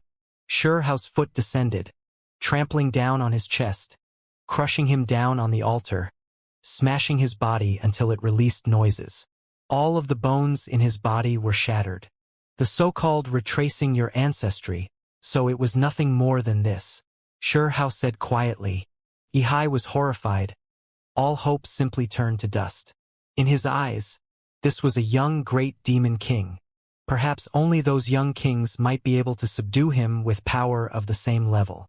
Even someone like this dares come down to the lower realms and act domineeringly? Hao looked down at him. Hai remembered how long ago he had previously stepped on Huang's younger brother. Yet now it was completely flipped upside down. He was now the one being stepped on. Hai's chest bones that had already been treated through secret techniques and restored were smashed apart again. That leg was even heavier than a mountain peak, crushing him to the point where he felt like he was going to suffocate. Humiliating. This was utter humiliation exceeding anything he had ever felt before. Huang's foot just crushed down on him like that, looking down on him, making his face scorching hot, and then it fell ashen. Still not convinced? Hao laughed again and again, but then his expression became cold. Even someone like you dares humiliate my loved ones? Harm my younger brother? The first time he heard that Hai seriously injured his younger brother, there was already killing intent that surged within Hao's mind. Then, he heard that this person harmed Hao because he wanted to challenge him, making him want to take action even more. Hai's expression became more and more ugly. He was being crushed under another's foot, in such a dejected state. He felt like his chest was going to explode. Vicious light flickered between his eyes. He really wanted to release a great roar. Pooh! Hao exerted a bit of force. Hai coughed out large mouthfuls of blood, his chest caving in. However, the blood couldn't touch Hao. It was stopped by a formless field. I heard you wanted to challenge me? Hao asked. What could Hai still say? This was self-incurred humiliation. His past arrogance and extraordinary battle accomplishments, before Huang, were but a joke, not worth anything. He was extremely strong, also indeed able to fight Hao for more than 100 exchanges. However, in the end, a loss was a loss. He was definitely not a match. With your type of strength, you could only bully others below your cultivation level, right? I feel like if my younger brother was at the same level as you, he might not necessarily lose. Hao said to himself. Yihai's face was surging with greater and greater heat. He indeed bullied the weak as the strong, viciously tidying up Hao, beating him into half-ruin. However, if one were to say that he was unsightly, potential not great enough, cultivation lacking, then that would leave him feeling too wronged. He was also quite well known in Immortal domain. One can be hurt, but not humiliated. Yihai roared. Pung pung pung pung. Hao didn't say a word, just stomping his foot down, making Yihai's body completely deform, leaving it completely deformed. Only after this did he release him, saying, "If you really had confidence, you wouldn't have taken action against my younger brother. What does involving others count as? Didn't you want to look for me? My true self is right here. Just come." Ayo! Yihai roared, leaping out, directly throwing himself at Hao. However, this was destined to be a one-sided battle. His demonic ape divine ability as well as the portion of Phoenix might before Hao were truly lacking. Soon afterwards, he was smashed into the ground. In the end, he had no strength left. His body was completely broken, in too terrible of a state, laying there not moving at all. Speak! What were you all really looking for? At this moment, Hao had already beaten him until he had no more confidence left. Now starting the interrogation. How did you know? Right, Luo and Su Hui, they ended up in your hands? I just knew that something wasn't right. Yihai's face became ugly. Only now did he realize this problem. It wasn't him being slow, but rather because just now, he was beaten too miserably by Hao, his entire being stunned, completely in a type of frantic fighting state. In the end, Yihai couldn't resist anymore, beaten until a soul-shattering needle pierced through the space between his brows, about to erase his primordial spirit. Only then was he horrified enough, immediately unable to continue acting tough. Even though he was unyielding, when faced with death right before him, he still didn't want to truly die, so he became weak. However, what he could do was also limited, what he knew roughly the same as what Su Hui and Luo said, leaving Hao rather dissatisfied, leading to him being beaten up viciously by Hao again. Yihai clenched his teeth. This person's temper was too explosive, right? It wasn't even his fault for not knowing, yet he was beaten up again. Guarding the tree stump was all just to wait for a useless rabbit like you. It truly was a waste of time, Hao said. Yihai was so angry smoke came out of his 7 facial apertures, his lungs about to explode. The other party really treated him like a harmless little rabbit? When had he ever been looked down on like this before? However, Huang's following actions were even more difficult for him to endure. His leg was grabbed just like that, and then in a brazen manner he was dragged along the stone stairs brought towards Void God Realm. It truly angered him badly. Yihai was furious, feeling extremely hurt inwardly. He was treated just like prey, like some mountain sheep, like a rabbit, a leg grabbed and dragged towards Void God Realm. I can walk myself, he screamed out of humiliation. Even if he had to follow someone behind them, he would rather do that than be dragged. This was too shameful. I know, but I feel like this is more suitable, Hao replied. Yihai's hair was all standing on end, his eyes glaring outwards. However, in the end, he became like a deflated balloon, completely giving up. Now that he encountered this completely fearless being who was undisciplined and out of control, trampling on his dignity without any respect, he truly was at his wit's end. He couldn't win over the other side, and knew that Hao didn't feel any fear either. There was really nothing he could do. Just like that, Hao dragged Yihai with him towards Void God Realm's great gates. So this is Immortal Domain's little bastard? Bird Grandpa said. Him and Coin Elder were both waiting over here. When he heard these words, Yihai felt a bit stunned. He could tell that the lower realms were a group of scoundrels, not a single good thing in there. Even such kind-faced elders' words were so despicable. We can't even eat this, can't chew on this, what is the point in even leaving him alive? We should just kill him and be done with it, Coin Elder said. When Ihai heard this, his entire body trembled. He felt like this really was no different from hell itself. There is use in keeping him alive. In the future, I'll use him to train my disciple, Shihao said. He wanted to be a shopkeeper who left all the work to others. Now that he caught a powerful creature from Immortal domain, it should be a good sharpening stone for training the true dragon. The crimson dragon Gugu was hollered over. As a result, Bird Grandpa and Coin Elder had no choice but to open up another region. This was a vast arena, sturdy and unbreaking, at the same time also a prison. After entering, without their assistance, none of them could leave. Just like that, the Crimson Dragon's life and death battle began. Shihao had told him that at a battle of the same level, if he couldn't defeat his opponent, then he would die himself. As his master, he wouldn't step in to help. Shihao didn't bother with this anymore. He returned to Stone Village, finally seeing Harry Ball, who he had been separated from for so many years. The Zhuyan. You really are rather carefree, wandering about the world, touring the world's wonders. After so many days, there was no sign of you at all, Shihao said. When Harry Ball saw him, the way he showed enthusiasm was too different. It turned into a massive golden divine ape as tall as the world, opening its mouth and baring its fangs, directly brandishing a mountainous great spear, sending it smashing downwards.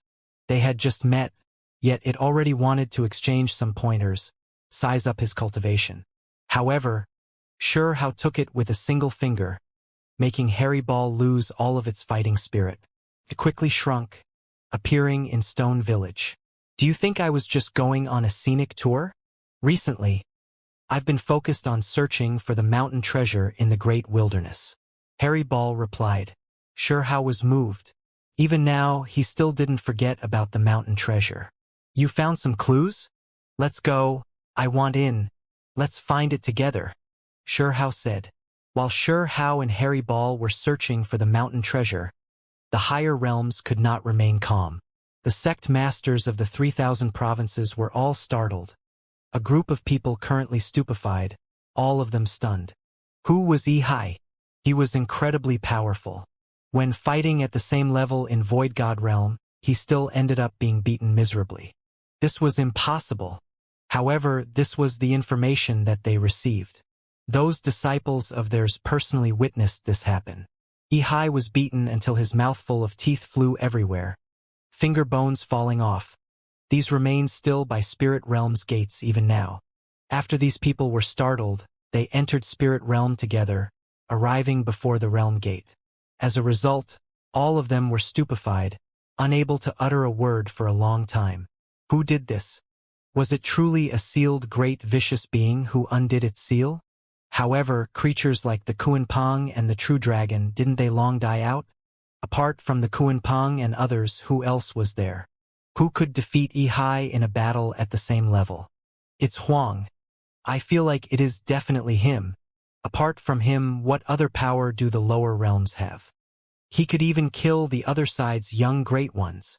Someone came to this conclusion. However, wasn't he crippled? If you calculate the time, his cultivation is now completely lost, already becoming immortal. Someone said with a frown. I feel like nothing is impossible for Huang. This person is a variable, full of all types of unexpected things. This was what the Lord of Heavenly Country said, attaching great importance to Shihao. If there really was a chance, he really wanted to send someone to completely wipe out Stone Village, verify if Huang really was crippled in this way. However, Immortal Palace's people spoke out, shaking their heads in rejection. According to what they said, the ruined immortal told them that this type of curse, even if it was a true immortal who was afflicted, they would similarly be crippled, let alone a trifling self-release realm cultivator. Huang is doomed to be crippled. It definitely isn't him. It is definitely something special in the lower realms, for example, an egg that hatched from a true dragon nest, or a Kuan Peng's posthumous child. The 3,000 provinces immediately began to discuss this matter. Even though Huang left, believed to be crippled, his name was still mentioned today. Not long afterwards, this matter spread to the 9 heavens, startling the various great long-life families. Even Yuchan, Princess Yao Yu, exiled Immortal, 10 Crown King, and the others became aware of it. Apart from this, news also reached Immortal Domain's emissary. There is a need to make a trip to Void God Realm, see just what exactly is going on. Is that old friend still in good health? During these days, there were people who moved out one after another, heading to the 3,000 provinces, preparing to look around Void God Realm, investigate the truth. Does anyone want to meet up and head down to the 3,000 provinces together? Let's go and look around Void God Realm. See that miserable scene of the so-called Immortal Domain elite beaten until all of his teeth were knocked out. In the 9 heavens above, Chao Yuxing was shouting out, calling for friends to join in the 3,000 provinces action. A great flame burning within him. When he heard the news from Void God Realm, he became extremely excited. Comparatively speaking, the golden little heavenly horned ant was a bit more direct, muttering that sure how was definitely fine. His cultivation not ruined, that it was him who beat down Ehai. Ha ha ha. This feels so good, that Ehai thinks that he is all that, challenging everyone, arrogant and bossy. I already wanted to deal with him for quite some time. In the end, my brother Huang beat him miserably. Heh. I heard that his mouth was smacked until all of his teeth fell out. Even the bones of his body flew out, slow cooked into porridge. It had to be said that the little heavenly horned ant was savage. Just that direct. The others were still half doubting it, not sure who it was that took action, yet he was already sure that it was sure how who did this. That is definitely his style. There is no mistake. The heavenly horned ant slapped his chest, clinging to his view. The group of people were all speechless. Why did they feel like this ant was talking as if he was the one who did this, acting ridiculously proud? Princess Yao Yu, I'll help you look for your husband's family. Let's go. Don't participate in whatever single elimination tournament anymore. Let's quickly head to the 3,000 provinces. This was the message Chao Yuxing sent to the princess of the long-life imperial court. Yuchan, Qingyi, did you two really become one? It's time to come out of seclusion. See an old friend in Void God Realm. It had to be said that Chao Yuxing really needed a spanking. Dual pupils brat, your brother has revived. You're invited to fight another battle. 10 Crown King, my brother has captured Ehai. Do you dare beat down an Immortal Domain guest? Jin Zhan, Wang Shi, Wang Shi, if you have the guts. Then come down to the Void God Realm for a fight. It really was people who come to join in on the action don't care about things getting out of hand. Some of it because of Chao Yuxing and the little heavenly horned ants shouting, some of it others hollering, sending out fake information, releasing false news. The various lands all became lively, inviting well-known figures to Void God Realm to see for themselves who that vicious individual was. I can tell you very confidently that Huang has already been crippled. If you want to talk about how he is right now, that is nothing more than a joke. There is no way he can appear again. This was the judgment of Immortal Palace's expert, extremely sure, clearly stating that Huang has already become a thing of the past, never to appear in the world of cultivation again, now completely immortal. It was because when they offered sacrifices, they were told this by the secluded ruined immortal once again, receiving a definitive answer that after Huang suffered from the immortal breaking curse, he was destined to fall without exception, that there would be nothing unexpected. The various lands were all noisy, all of them discussing this matter. Many people moved, quite a few people gathering near Spirit Realm's gates, waiting to head down together with the others. This great vicious being left them with apprehension. Normal people didn't dare head down alone. They were waiting to set out when there were enough people. Towards these things, Sure How didn't pay any more attention to it, because he also foresaw it happening. He left it all in Bird Grandpa and Coin Elder's hands. Right now, he began to search the great wilderness with Harry Ball, looking around, trying to find that mountain treasure. Back then, when the mountain treasure appeared, auspicious light surged, the scene great. It had previously drawn the Xianxia, heaven-swallowing sparrow, Zhuyan, and little red bird over, fighting intensely over it. Back then, Willow deity had just woken up from its dying state, so it didn't participate. When he thought of Willow deity, Hao released another sigh. Willow deity's entire tree body was destroyed, turned into a seed, undergoing rebirth. Then it suffered from mysterious lightning, struggling between life and death again, unknown what it ended up provoking.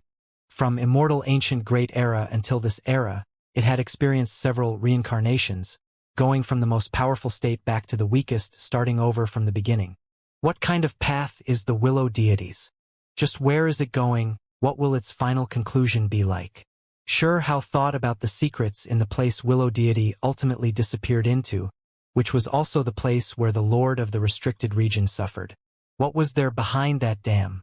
Back then, when Willow deity resided in Stone Village, its own unmatched golden body was completely destroyed, forced to start over from the bottom. The villagers all knew that in the first few years, it was entirely black, not a single leaf on it, completely withered, lacking the slightest bit of life force, as if it had died. Only several years later did it revive from the weakest state, producing a tender shoot, barely managing to survive. In the following few years, it slowly cultivated, gathering some power. Otherwise, it wouldn't have had to avoid the 4 mountain treasure-seeking giants. One could see just how terrible its state back then was.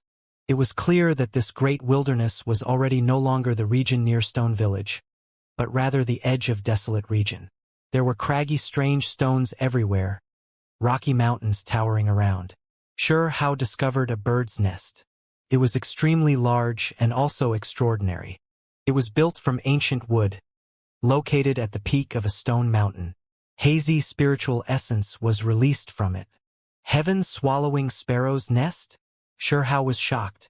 Even though many years had passed, he still didn't forget that vicious bird. The impression too deep. This was its aura. However, the heaven-swallowing sparrow had already died, so the significance of coming here wasn't great. Hao turned around to give the Zhuyan a look. The Zhuyan shook its head, saying, "You should know that back then the mountain treasure was obtained by me, but because I was seriously injured, my true self was hidden in the mire, and as a result, the mountain treasure was ultimately lost." The Zhuyan lost its memories back then. Forgetting too much, only in recent years did it recover. It highly suspected that the heaven-swallowing sparrow obtained the treasure in the end, because it had visited the mire later on, discovering the heaven-swallowing sparrow's ruined feathers there.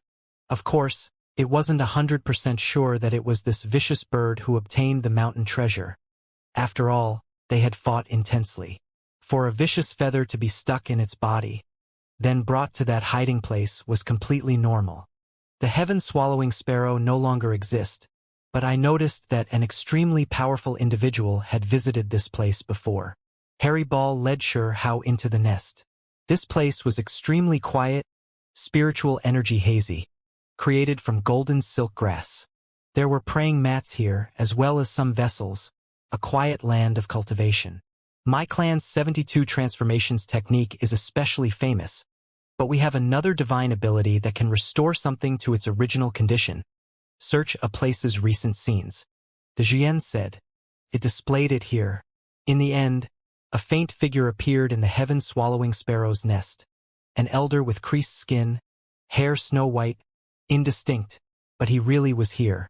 Someone had visited the heaven-swallowing sparrow's nest. His cultivation rather strong. My skills are not enough, unable to confirm who this person was. The Zhuyan sighed. However, this was the most important clue he found. When Hao heard this, he was a bit shocked. It seemed like there were still some powerful individuals who survived the past 8 regions' great chaos. Deities that weren't weak left in this world. You should give it a try. The Zhuyan passed that ancient method to Hao, having him display it here. Honglong. Wind and lightning swept about. When Hao displayed it, ghost figures appeared everywhere, even some irrelevant void figures appearing, making this place appear sinister and overcast. The Zhuyan was shocked. He discovered that right now, Hao's cultivation was shooting straight up, going from true deity to heavenly deity, and then quickly shooting up. Just how deep is your cultivation? It asked. This was also what the outside world wanted to know. Many suspected that he was in the true deity realm, possibly reaching the boundary of heavenly deity level. Now, it seemed like everyone was underestimating him. He was far greater than that level. Self-release, Shihao replied. The Zhuyan was stupefied, feeling indescribably shaken. In the end, it revealed a strange expression. That little brat already reached this level? Truly was absolutely terrifying. Forget about the lower realm, even when the heavens were scoured, just how many creatures had this type of growth rate. You've already broken the legends, forged an unmatched path. The Zhuyan sighed. He knew that Shihao's future path was not something outsiders could see through, destined to be extraordinary beyond compare. At the same time, it would also be full of difficulties. This type of individual would never experience peace. It became clear. This is also a demonic bird. The Zhuyan was shocked. Shihao also revealed a look of surprise. That elder became more and more clear, white hair sparse, incredibly aged. In the end, it turned into a swan. The past was recreated, the former scenes restored, moreover revealing his original body. Impossible! Harry Ball's expression changed. Who is it? You recognize it? Shihao was shocked. This is Swan Saint, Harry Ball replied. Shihao was stunned, and then remembered. Wasn't this the heaven-swallowing sparrow's master? There were rumors that the heaven-swallowing sparrow received the Swan Saint's guidance, which was why its cultivation gradually became great. However, during the Swan Saint's later years, it instead devoured that swan. It could be said that the heaven-swallowing sparrow's reputation in Desolate Region was extremely notorious. Many people hated it, calling it a despicable being lacking moral conduct. But it was extremely strong, no one able to deal with it. Interesting. A dead person actually appeared here, bringing away the mountain treasure. Shihao saw that this person had a rectangular-shaped bone piece that was spotlessly white like jade. The Zhuyan insisted that this was what it had obtained back then, only to lose it immediately after. This individual's cultivation isn't weak, Shihao said. This old fella really is sinister and frightening. They all said that it was devoured by the heaven-swallowing sparrow in its later years, yet it was still alive. The Zhuyan sucked in a cold breath of air. However, now, a self-release realm Shihao returned, so it wasn't all that worried either. We are going to search for the Swan Saint's past cultivation spots, his place of death, where he liked to go. After collecting all types of information, I refuse to believe that he can't be found, Shihao said. I agree. I didn't expect us to make such a great discovery. We are going to see the mountain treasure soon, Harry Ball said. Stone Country was now flourishing with prosperity. Now that the power of a country was used to investigate Swan Saint, it naturally became much easier. Of course, this matter was still carried out with utmost secrecy, or else it would be bad if they ended up scaring away the snake from beating the grass. Swan Saint was still alive. This was outside Shihao's predictions. Comparatively speaking, an existence who was treated reverently by the people of the great wilderness was definitely not a trifling matter. If it really was eaten by its disciple, then it was a bit absurd. Master, the realm gate is rather lively, many people coming. There are some who mentioned your name. Are you going to pay them a visit? The Crimson Dragon came. Void God Realm's gates were sealed. Bird Grandpa and Coin Elder didn't want to experience another great headache, directly closing the great gate, locking everyone outside to keep the peace. Shihao thought for a bit and said, head over there and tell them that Huang has already been crippled, cannot enter Void God Realm, so he has no way of seeing his old friends. When the Crimson Dragon heard this, he opened his mouth, expression extremely strange. This cheap master of his was lying through his teeth. Clearly no good. Tricking the other side like this, was this to cheat them later? Aren't you just fine? Moreover, if they really enter the Void God Realm, wouldn't everything be clear? Gugu muttered. Stop speaking nonsense. Just go if I tell you to go. It's not like they can come in here anyway, Shihao scolded. In the end, the Crimson Dragon brought these news to the Realm Gate, speaking through the stone gates, informing those of the higher realms that Huang was crippled, that he couldn't enter the spiritual world anymore. Impossible? How could Huang be crippled? There were some who didn't believe this, loudly crying out, surging with emotions. These were people who shared goodwill with Xianxia, hoping that he could create a miracle, that he could reappear in this world one day. They couldn't accept this result. My brother. How could he be crippled? Damned immortal breaking curse. He should be able to make it through. Chao Yuxing released a low roar, while the heavenly horned ant was also furious, pounding the realm gate. Xiao's old friends were all sighing. There was nothing worse than this. Xiao did end up suffering in the end, crippled just like that. Ha ha ha ha. There were some other people who laughed, including those from the higher realms Jin family, Wang family, and others. There were naturally sect masters from the 3,000 provinces like Heavenly Country, Underworld Earth, and others included among these. What are you all laughing at? Be careful or else this old on is going to slaughter you all. The little heavenly horned ant glared out, incredibly cold, looking towards those people. Youngster, do not act rashly. We were just thinking about some other things. Someone said. Don't do anything. Chao Yuxing said quietly. It was because Immortal Domain's emissary was here, some people at his side. They were all quiet, their faces sunken. These were all definitely great experts. When Immortal Domain's 3 up and coming youngsters entered Void God Realm, they disappeared just like that, leaving them all rather upset, their minds cold. They came from Immortal Domain, yet they were obstructed by this trifling lower realm, leaving them full of dissatisfaction. However, towards the 3 of them moving on their own, leaving the emissary's troops and rashly entering Void God Realm, this also left them with a set amount of complaints. Only, they all came from Immortal Domain, so no matter what kind of mistakes those 3 youngsters made, in the emissary's eyes, it was their responsibility to punish them. Void God Realm's administrator, please come out to meet us. At this time, the emissary spoke. His status was different from everyone else here. However, when faced with Bird Grandpa and Coin Elder, he was still at his wit's end, because these 2 elders didn't pay him any attention. They curled their lips, talking to each other. That person can command us? He cannot. Then just have him get lost. Dragon Brat, go and tell them that Void God Realm isn't a place they can enter, that they should just beat it. The Crimson Dragon was speechless. First, it was towards that uncomfortable greeting Dragon Brat, the other was these 2 old things' way of doing things. It was too crude, why was it even worse than his master? Just say it directly like that? Gugu asked. Correct. Just that directly. The Crimson Dragon braced itself. It arrived before the realm gate, and then struck it, saying, Stop being noisy.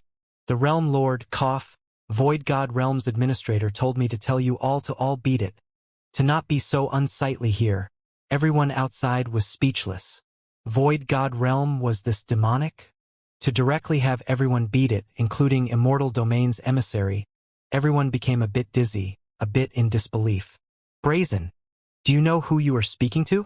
Everything under the heavens is ruled by Immortal Domain. Do you all dare disobey? Someone shouted. The emissary's eyes were extremely cold. This really wasn't giving him any face, driving them off just like that.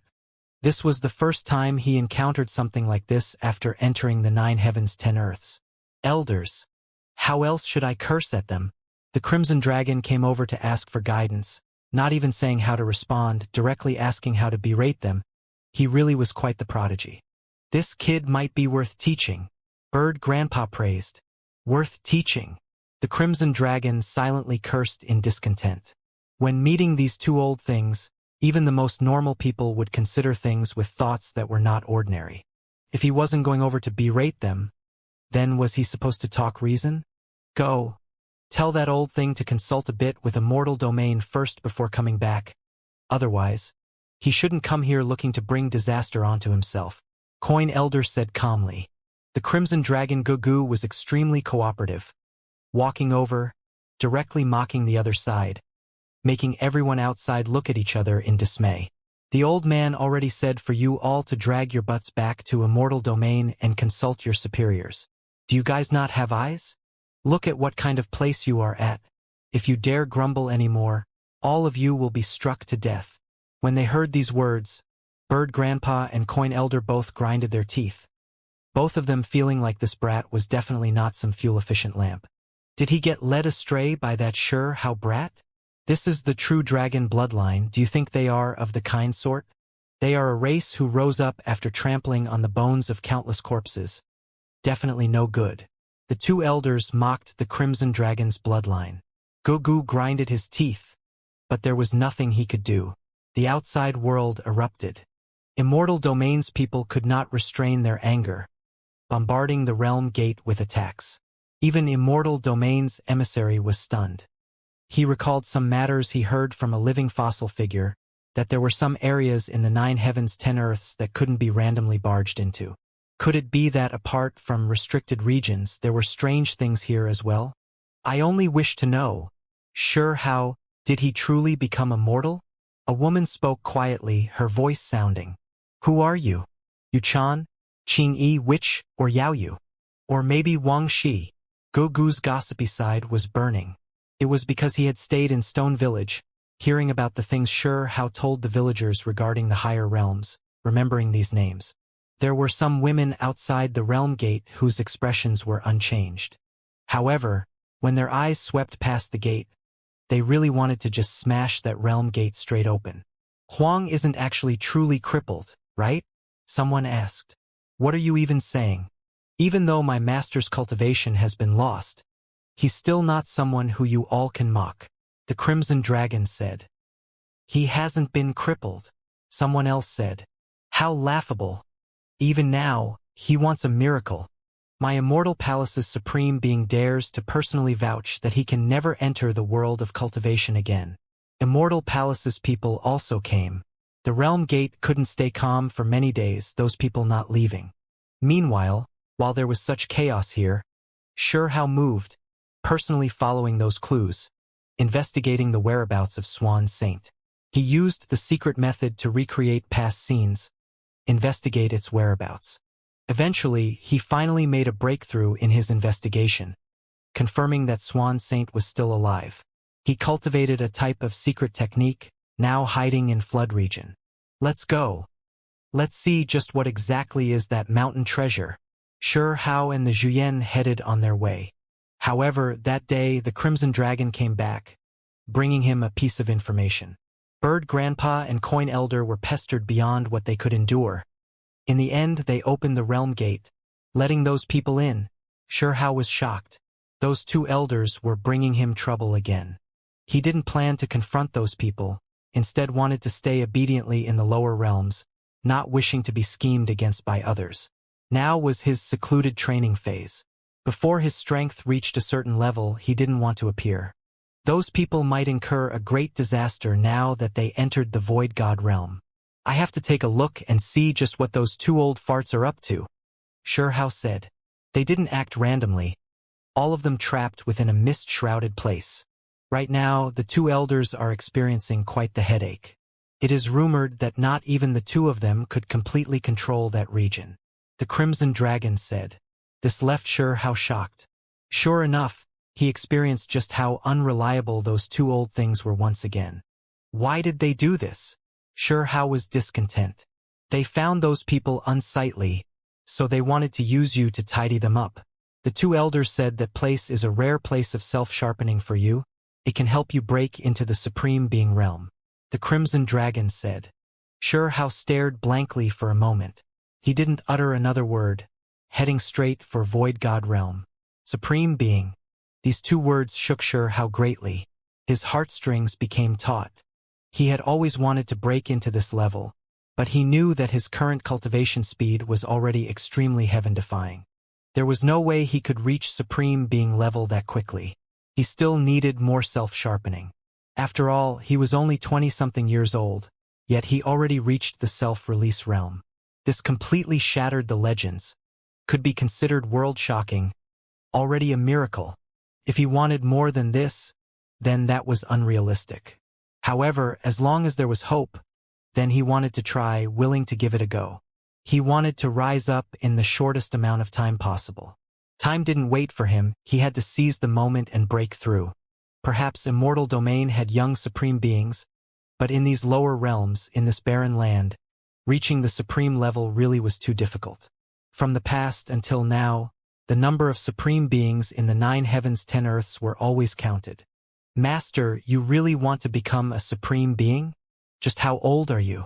I heard that the youngest supreme being was still much older than you. Wasn't there that saying? Claiming seniority and serving as ancestors, this is the domain of old fellas. The Crimson Dragon said. Did you spend too much time with those old good-for-nothings? Why did you suddenly become so chatty? Sherhao's words immediately made him swallow his following words right back down. Void God realm became quiet. The people of this realm didn't know that the powerful creatures of the higher realms already came down into the lower realms. The Crimson Dragon led the way, quickly heading towards the destination. This place is a bit interesting. Sherhao was extremely shocked. This region was too unique. When one walked in the marsh, heaven and earth became dusky, mists surging everywhere. Waves of rotting smell wafted out from his mouth and noise. This was the Void God realm, but in terms of sensory perception, there wasn't any difference from the real world. This swamp gave one a vile and nasty type of feeling. The scenes one saw here made one want to retch. It was because this place was too special. In that swamp, there were pools one after another.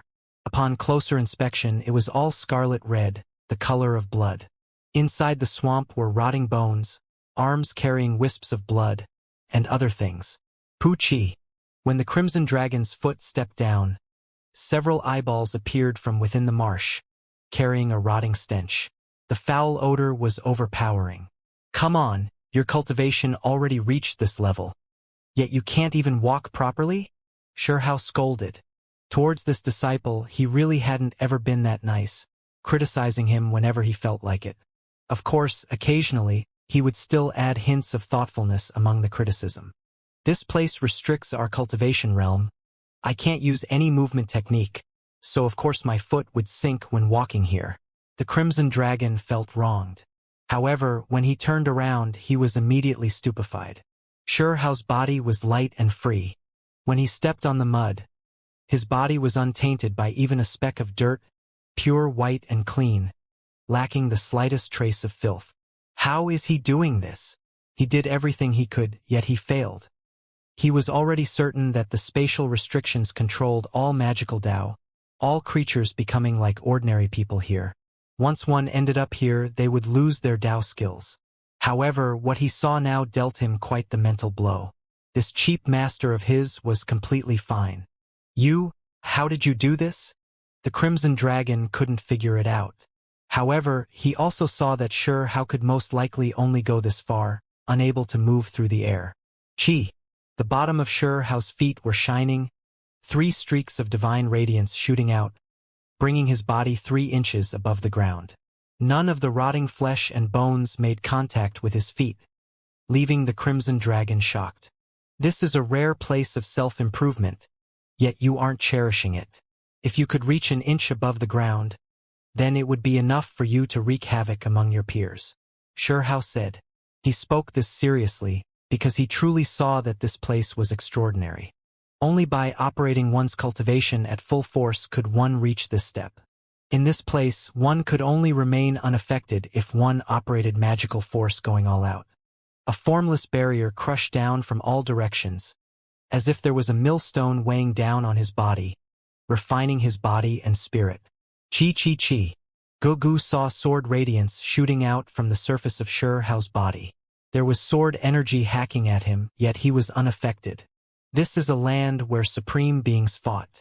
Look around you, the bones were all left behind by the most powerful after they fell. There were some creatures whose primordial spirits fought great battles at the very peak, ultimately leading to this place becoming tattered. This type of environment is the best training field for our generation. Sherhao instructed his own disciple. Even though the Crimson Dragon wanted to speak back, he immediately became quiet.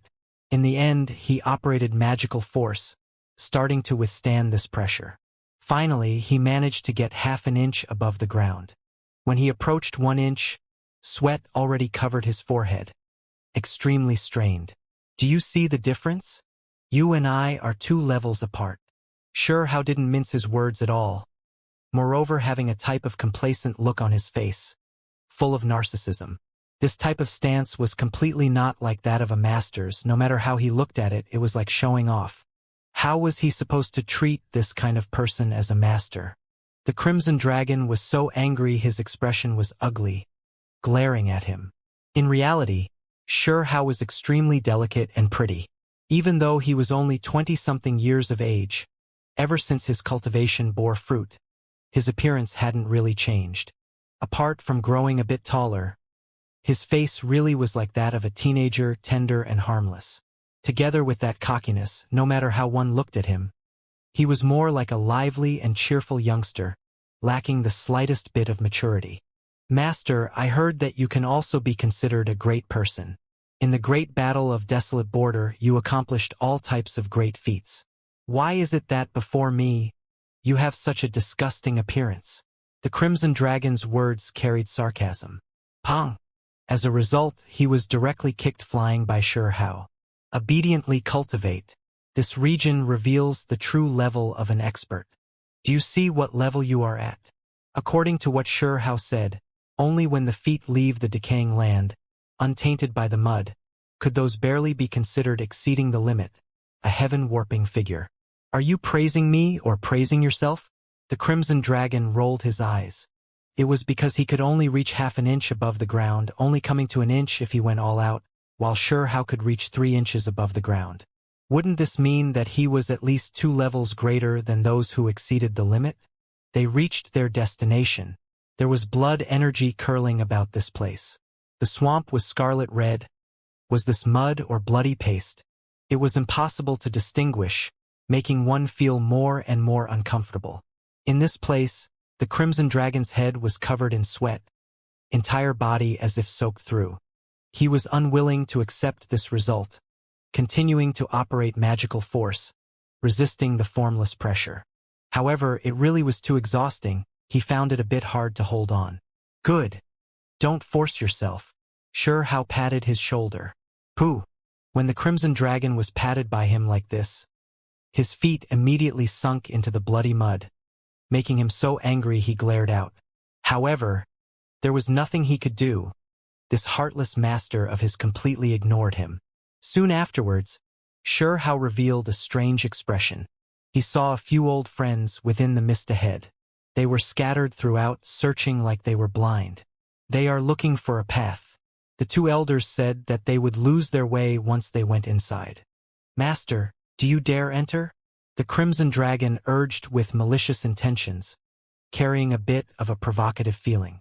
So, immediately afterwards, Gugu understood what was known as setting yourself up, as well as just how heartless his master was.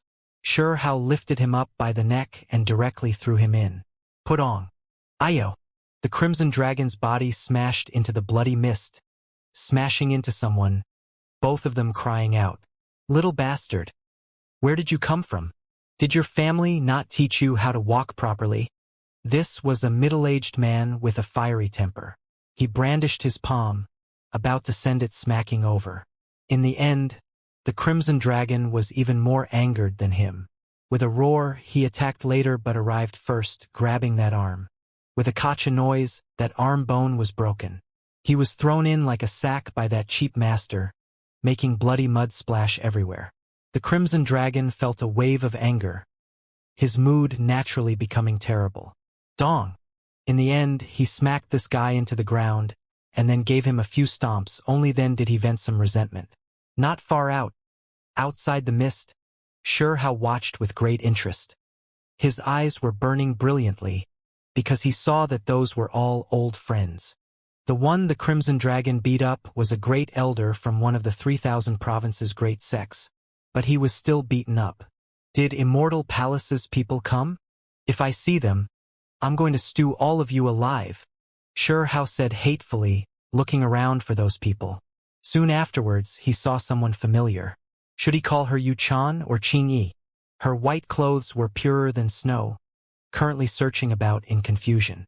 All those who entered would lose their way, unable to find the path back. Pretty girl, you are about to be robbed.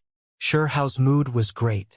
He stood at the edge of the misty region, shouting towards that beautiful figure. Who? Calling her Qing-yi was fine. calling her Yuchan was also doable. Now, the two had begun to merge together, extremely shocked and on guard, searching for that frivolous enemy in the mist. You don't even seem to have much on you? No magical treasures or rare items? Is there only your appearance that's worth something? Then I guess this is what I'll steal. Hao laughed continuously, reaching out a hand, grabbing inside. And Hao's arm only reached out a zhang in length. It had to be said that the suppression of cultivation here was severe. Even someone as strong as him, exceeding the limit, could only achieve this much. However, despite this being the case, it was still astonishing enough. If other cultivators saw this, they would definitely reveal a look of shock. It was because the others were all suppressed to the level of mortals, only he could still display secret methods like this.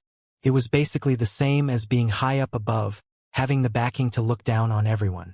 Where did you come from, evil being? Yuchan backed up. The hem of her dress was now red, stained by the bloody mud. Regardless of how strong one was, after staying here for a long time, there was no way their feet wouldn't touch the ground. They had to walk on the bloody mud, unable to withstand the exhaustion. A bit of air passed by her nose from this movement, making her tall and slender body go taut. Her snow-white arms reached out, doing everything she could to produce a heaven-mending imprint. But it was too difficult. We are so close to each other. Yet she still hasn't heard my voice. It seems like this mist really is a bit strange. Hao said to himself. He was contemplating whether or not to go inside. Even though he could defeat anyone, he was scared of becoming blind as well, groping around without being able to find the way out. If that happened, then it really wouldn't be any laughing matter. Those two elders might just watch from the side, enjoying his suffering. Bird Grandpa, Coin Elder, where are you two? Hurry up and show yourselves. Hao called out, however. In the end, no one responded to him. He frowned. After thinking for a bit, he directly entered that marsh. He was a vicious tiger here. Most of these from the higher realms were like sheep before him. What did he have to be scared of? If he really encountered the other side, then he definitely had to find Heavenly Country's Lord and Immortal Palace's creatures, properly deal with them one by one. Of course, he could also rescue some people first, his first target being Yuchan. With a so noise, he rushed over. In that instant, heaven and earth changed, the wind and clouds changing, roiling thunder deafening. He was clearly close, yet now that he entered, she now seemed far away, as if there was a great distance separating them. This was an illusion. Hao felt that he had to abandon his five senses, advance with his heart. As such, his speed didn't change, landing on the ground, believing that his previous judgment wasn't wrong. It was as if he instantly crossed hundreds of li. With a pung noise, Hao landed on the ground, bloody water flying everywhere. However, his body was unaffected. A faint layer of golden light rushed out, protecting the surface of his body. If someone from the ancient monk bloodline was here, they would definitely be greatly alarmed. This was the unbreakable golden body, the level moreover so high, harmonizing with all methods. Once a certain level was reached, there would be similarities between all types of methods and Tao. The instant his feet landed, the sounds of wind and lightning disappeared. The electrical radiance disappeared, only mist left, as well as a hazy figure nearby. Who are you? Yuchan backed up, facing this person seriously. Hao rubbed his face.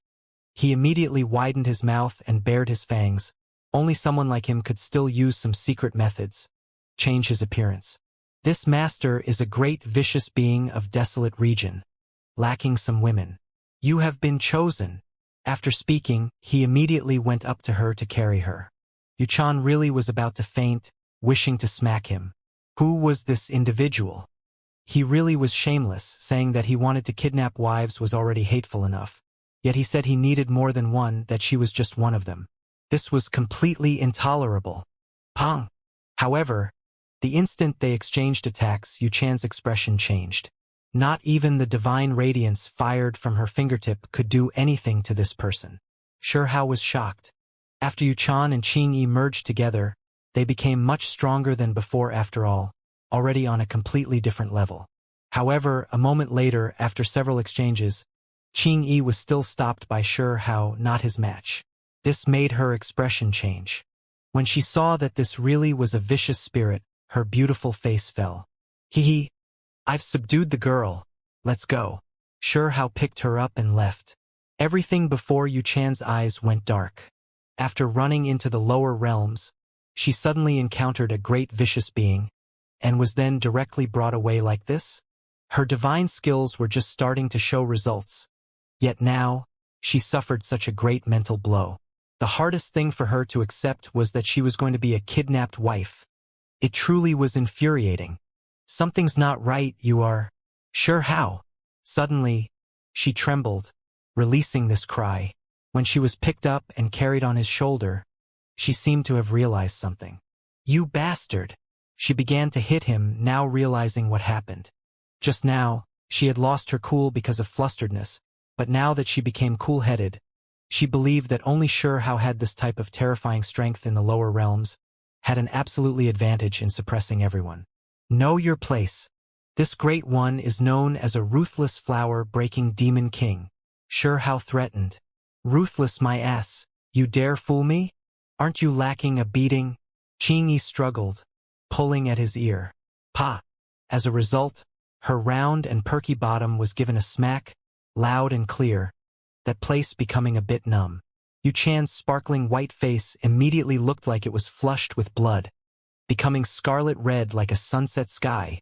The one surnamed Sure. I am going to fight you to the death. She was completely humiliated, baring her teeth and making threatening gestures, struggling on Sure Hao's shoulder. This was just too shameful. She was actually struck by this rascal. Right now, she felt conflicting emotions. When the two begun to merge together, the emotions that belonged to Qing Yi were close to Sure Hao, but the emotions that were Yu Chan's were causing her to gnash her teeth in anger. Hee, we're already husband and wife. Don't make so much noise. Sure Hao carried her like that, smacking her thighs, continuing to move forward. The one surnamed Sure. Let go, or else I'm really going to stake it all against you. Sure Hao transmitted sound towards the sky. Bird Grandpa, Coin Elder, you shouldn't go too far. I want to bring someone out. In the end, there was still no one who replied. Let me down. Yu Chan struggled. Sure Hao laughed, lowering her. Yu Chan's expression was complicated, looking at him again and again. Your cultivation hadn't become crippled yet. Does this mean that Yi really was beaten down by you? I'm going to become crippled soon. I have less than half a month of time left. My life was rather tough, but I still can't defy the heavens. It is just that I was able to delay the flaring out of the immortal breaking curse for a few weeks. Sure Hao said with a sigh. Yu Chan became silent, and then asked, Really? Aren't those underworld Earth's cultivators? Let's go take a look. Sure Hao said. There was a skeleton in front of him, entirely golden, moving through the mist. Hey, you, the skeleton over there, you need to pay me tax to pass through this place. He shouted out, scaring that skeleton into quickly backing up. Who are you? It was clear that this golden skeleton's eyes were treacherous, carrying a cruel and cold color. In this place, there was actually no one who could immediately recognize Sure Hao in his current vicious-looking form. This one is one of the lower realms' great vicious beings you all spoke of. Just hand over your lives. Sure Hao took action decisively. Towards underworld Earth and heavenly countries people, he definitely wouldn't show weakness. In the past, these two sects had continuously acted against him, and not long ago, when the ruined Immortal went to cripple him, these two sects even more so gave that Immortal support, standing at the very front. Hong! After just a single fist, the golden skeleton was struck by him, turning into specks of light. Hey! Who has soul-shattering needles on them? Lend me one. Sure Hao shouted. Moreover, looking towards Yu Chan, something's not right. The rain of light merged into the bloody mud, not escaping. Yu Chan was shocked. She stared at that rain of light. Normally speaking, when a cultivator was suppressed or captured in the Void God realm, once he died, his primordial spirit light could escape, leave the spiritual country, return to the flesh. Now, Sure Hao and Qing Yi clearly saw that this rain of light was absorbed by the blood-colored swamp. Only at this moment did Sure Hao realize how dangerous this place was. If they died here, then that meant their lives would come to an end. He cursed inwardly. Bird Grandpa and Coin Elder really stirred things up big this time. Where is Fatty Chow? Sure Hao's spiritual awareness was extremely sharp here, stronger than others. He immediately noticed Chao Yuxing, bringing Qing Yi with him, rushing over. He was like a ghost, moving like a streak of lightning, silently arriving in the blink of an eye. Pong! Sure Hao patted Chao Yuxing's shoulder, immediately making the fatty cry out, half his body planting into the mud, truly given a scare. There was actually someone who could rush this close, this easily and directly without triggering his alarm at all. If this person bore malice, taking action against him, wouldn't he be finished? You are. Chao Yuxing's fine hairs stood on end, looking at this vicious creature. This great one is a great vicious being in the lower realms. Brat, accept me as your lord and bow down. Sure Hao introduced himself brazenly. After speaking, he reached out a hand to touch the fatty's head. It's you. Chao Yuxing's eyes revealed joy. It was because he saw Yuchan behind him, always following this great vicious being. So he immediately guessed who this was. Close your mouth. Keep your voice down, Sure Hao said. Ha ha ha. Chao Yuxing laughed loudly, extremely happy. Immortal Palace's people vowed that you were already crippled, laughing at all of us. Now, there is a living Huang standing here. What kind of expression will they have when they see this? Wu, Immortal Palace's people have come? Where are they? I miss them so much, Sure Hao said. When he heard this, Chao Yuxing bared his teeth, revealing a mouthful of snow-white teeth, laughing loudly. This was definitely Huang's style. I even saw them just now, but I avoided them, not provoking those people. Chao Yuxing pointed in a direction. There are quite a few? Sure Hao asked. Yes. There are some experts who walk together with Immortal Palace's creatures. Chao Yuxing nodded. Then that's even easier to deal with. Saves me the time of seeking them out one by one. Let's go and pay them a visit. How should we roast these sect masters? Sure Hao gestured with his hand, full of boldness. Qing Yi and Chao Yuxing looked at each other in dismay. Should they really be this savage? Barbecuing sect masters? Just how savage did one have to be to say this?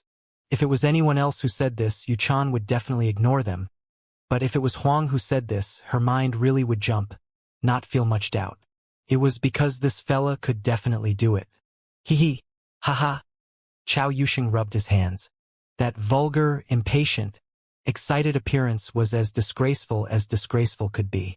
He couldn't wait. Really wanted to immediately see Huang take action. Watch this grand occasion play out. Yuchan didn't share this opinion, rolling her eyes. When she looked at these two, she had nothing to say. Let's go, lead the way. We're going to have a picnic. Sure Hao gestured with his hand, having Fatty Chow lead the way. A great slaughter was going to unfold. A great feast about to be prepared. This is Void God Realm? Can we even eat anything? Fatty Chow carried doubt inside. This was not the real world. Even though the experiences felt real, the degree of similarity astonishing, he still didn't completely lose his head. Relax, it'll taste exactly the same. We can eat, and it'll be extremely delicious. Sure Hao patted his shoulder. The moment Fatty Chow heard this, he immediately trembled. He knew that this guy definitely dared do this type of thing, moreover not just once, being a repeated offender. He immediately laughed, his chubby face puffing out, his eyes even narrowing, releasing bits of radiance. He became extremely excited. In terms of his intrinsic quality, he was a scoundrel who wanted to see the world in disaster. Now that Huang appeared again, he naturally wanted to stir up some chaos with this powerful old friend. Yuchan became speechless, just feeling like these two scoundrels were like villains colluding, clearly not of the good sort. Let's go, let's go, let's go. Chao Yuxing led the way, quickly approaching the marsh. Even though he couldn't find the way out, within a set range, he still didn't completely become lost. After all, the higher realms people were all in this region, not completely dispersing. "Hey, brother, over here." Along the way, they saw the heavenly horned ant complaining. How laughed. After being separated for a few weeks, meeting again left him feeling extremely happy. However, soon afterwards, he couldn't laugh anymore.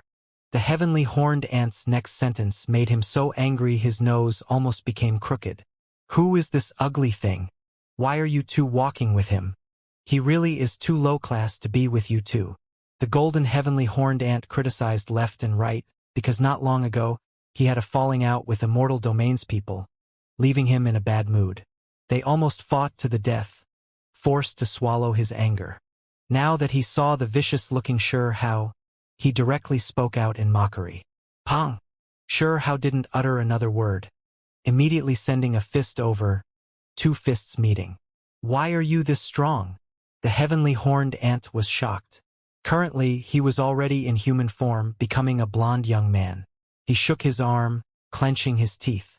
The heavenly horned ant bloodline was known as the ones with the greatest strength unparalleled compared to other races, their flesh powerful beyond compare. "You are Huang." Soon afterwards, he awakened. This type of strength in the lower realms, moreover accompanied by Chao Yuxing and Yuchan, he immediately realized who this was. It was because ever since he made some achievements in the Tao, those who dared compete with him in strength weren't many.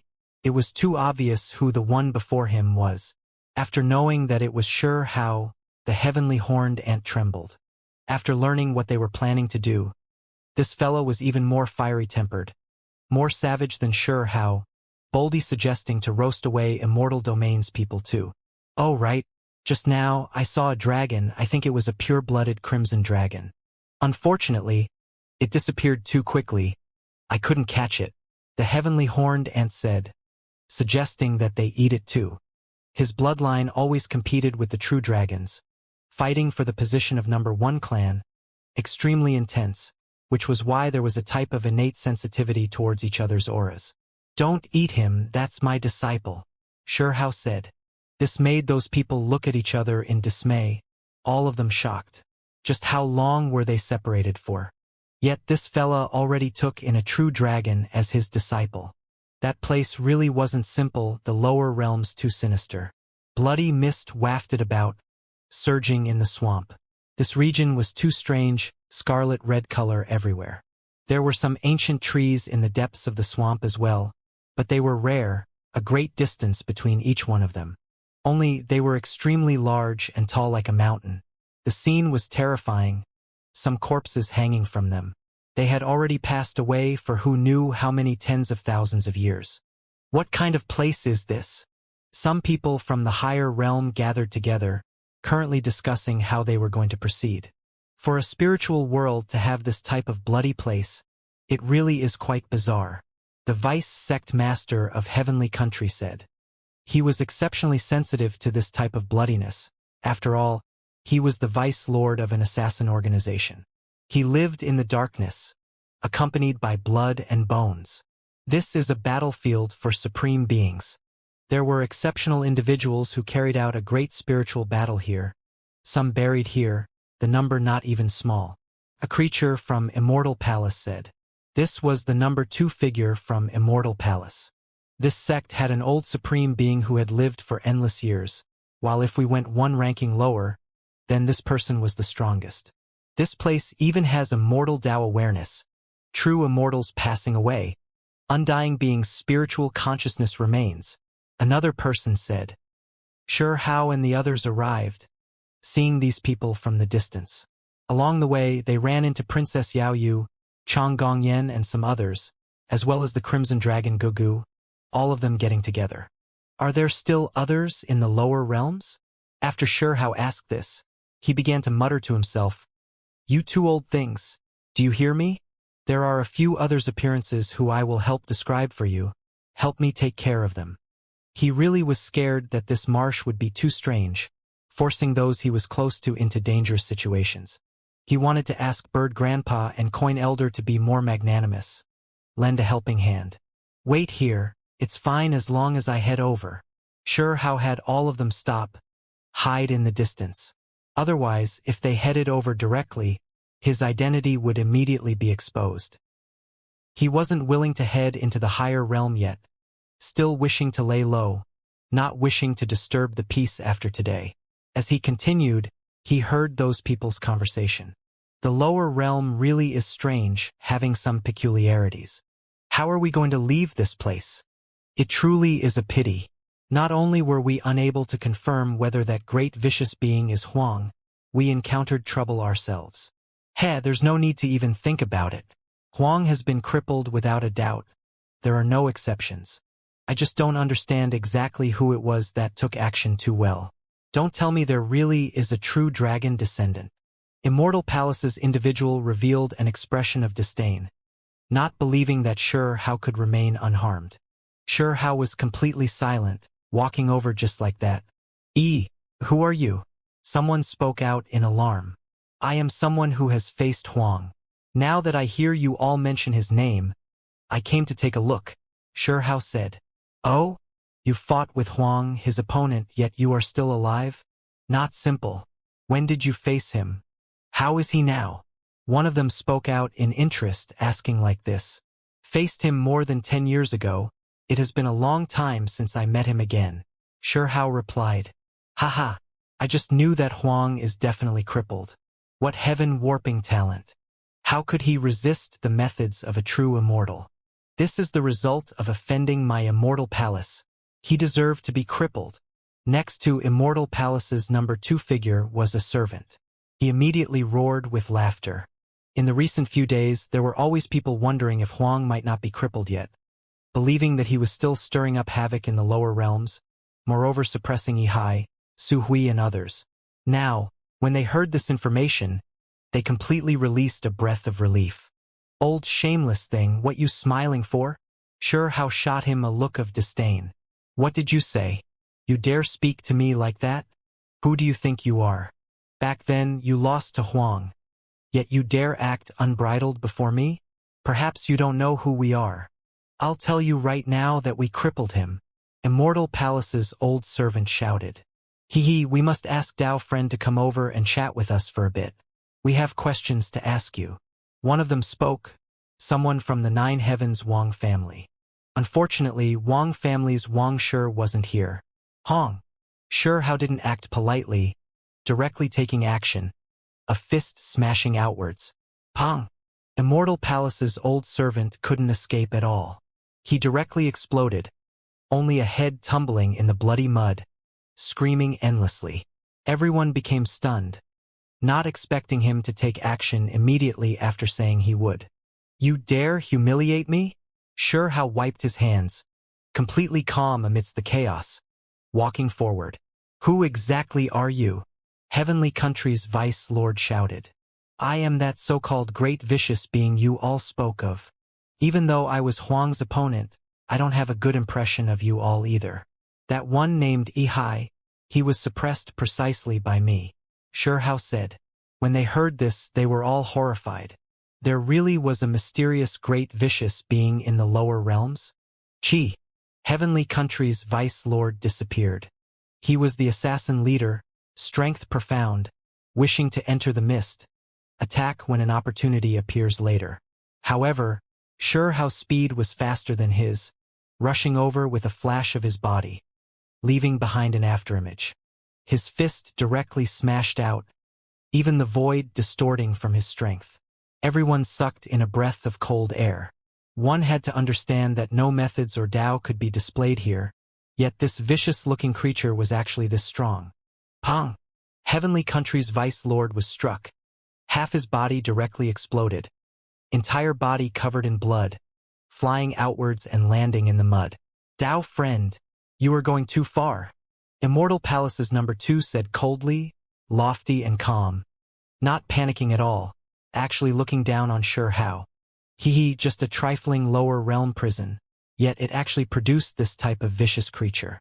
It is nothing more than a barbaric land. This is rather surprising. The one from the 9 Heavens Wang family said with a sneer. Those people didn't feel that much fear. Included among them were families from the 9 Heavens like Jin family, Wang family, as well as experts from some of the 3,000 provinces' inheritances. Sure Hao was startled. They weren't scared? Youngster, do not think that no one under the heavens can deal with you. What is so great about Huang? He didn't know the height and depth of this world. In the end, wasn't he still crippled by my sect? You are quite strong, but you should also be a bit more humble. Learn how to show respect. Immortal Palace's number 2 figure calmly said, putting on the airs of someone great. The ones Sure Hao hated the most were Immortal Palace's people. Now, the other party was even using his own situation as a negative example, lecturing him. It really was a bit laughable. He directly produced a fist imprint, smashing it over. And, however, he quickly backed up again because right at this time, Immortal Palace's number 2 produced a bronze palace to suppress him. Bronze Immortal Palace. This was an immortal artifact. Sure Hao naturally wouldn't face it head-on. He was contemplating whether or not to use the everlasting sword core, but if he did that, his identity would definitely be exposed. Dong! The bronze palace descended, the noise oppressive. Sure Hao was stunned, while Immortal Palace's number 2 was even more stupefied. It actually didn't accomplish anything, unable to subdue the other party. Dao friends, hurry and assist me in operating this artifact. Immortal Palace's number 2 shouted. Everyone quickly rushed over, all of them doing everything they could to support the bronze palace. Make it shine. It was clear that they all knew Immortal Palace's expert brought in an immortal artifact. This was precisely why they didn't panic at all, because they had this to rely on. Now they all began to panic. Immortal Palace's number 2 immediately turned around to rush into the bronze palace. When the others saw this, they all rushed in too. Even if they couldn't kill the enemy, they could at least protect themselves. Everyone, if you have any magical force you can use, do not be stingy. I must ask all of you to use it now. Immortal Palace's number 2 shouted. It had to be said that if they did everything they could, there were some who could still release some magical force. The bronze palace shone, suppressing in Sure Hao's direction. Only Sure Hao quickly evaded. He watched with great interest. Then he stood right in front of the bronze palace, plugging up the entrance, laughing with hee-hee sounds. You all spun a cocoon around yourselves. He laughed loudly. These people really were unlucky. If they wanted to operate an immortal artifact here, just how great of an exhaustion was this? They couldn't do it, they could only just barely activate it. From the looks of it, even running for your lives is difficult. Now that you all gathered together, this really makes me feel at ease. Sure Hao was extremely relaxed. Youngster, who do you think you are? This is an immortal artifact. Even while inside, it can still ensure our safe escape. Immortal Palace's number 2 said coldly. Sure enough, the bronze palace shone. He actually had some extraordinary methods. The bronze palace rumbled, actually about to bring them away in escape. This was the main reason they dared enter Void God Realm and investigate. Sure Hao was startled. He saw the situation inside the palace. There was a talisman there that was a bit yellow. After being lit, it released essence energy, and then magical force spread, spurring on this artifact. The bronze palace moved as a result. With a chi sound, it rose into the air. Do you guys think that you can just leave now? Previously, I was scared that you all would scatter and run off in different directions, so I didn't want to expose my identity. Since you all already jumped straight into the pot, cutting off your own paths of escape, then what else do I have to be scared of? Sure Hao roared with laughter. He leapt into the air, drawing a weapon, hacking down on the copper palace. Dang! The copper palace shook intensely, flying outwards. The ears of those inside rang with wong-wong noises, not knowing what weapon he was using. All of them were shocked. I refuse to believe it. This is an immortal artifact. We have so many people activating it, yet he still can't be suppressed and killed. Inside the bronze palace, a sect master was annoyed. If it was elsewhere, when they all activated magical force to spur on this artifact, they could subdue God and Buddha alike, no one unable to stop them. Their magical force was vigorous and immeasurable. However, this place restricted everyone's power. There were some who couldn't even display a hint of magical force. Even if we can't suppress and kill him, we should still be able to protect ourselves, right? Everyone, hurry and do what you can. If you have any methods, don't hide them anymore. Heavenly Country's sect master spoke. Even half his body was now ruined. Chi chi chi. Several streaks of divine light shot out, all of them from ancient talismans and strange treasures. They could actually be lit here and support the Bronze Palace, smashing down towards Shurhao right now. Unfortunately, it was still suppressed. This place was too special. Those different symbols couldn't completely display the power they should have. Dang. When Shurhao dodged and then caught up to it again, he brandished the sword again, bringing it down on the Bronze Palace. It was smashed straight into the mud, the bloody mud flying in all directions. Only now did he walk forward. He carried the everlasting sword core in his hand, standing at the entrance of the Bronze Palace. The roasting of sect masters will begin. What a large pot of food. You all even jumped straight in yourselves. Shurhao activated magical force. There was actually fiery light that rushed out from his palm, burning this entire Bronze Palace. You are... Those people cried out in alarm.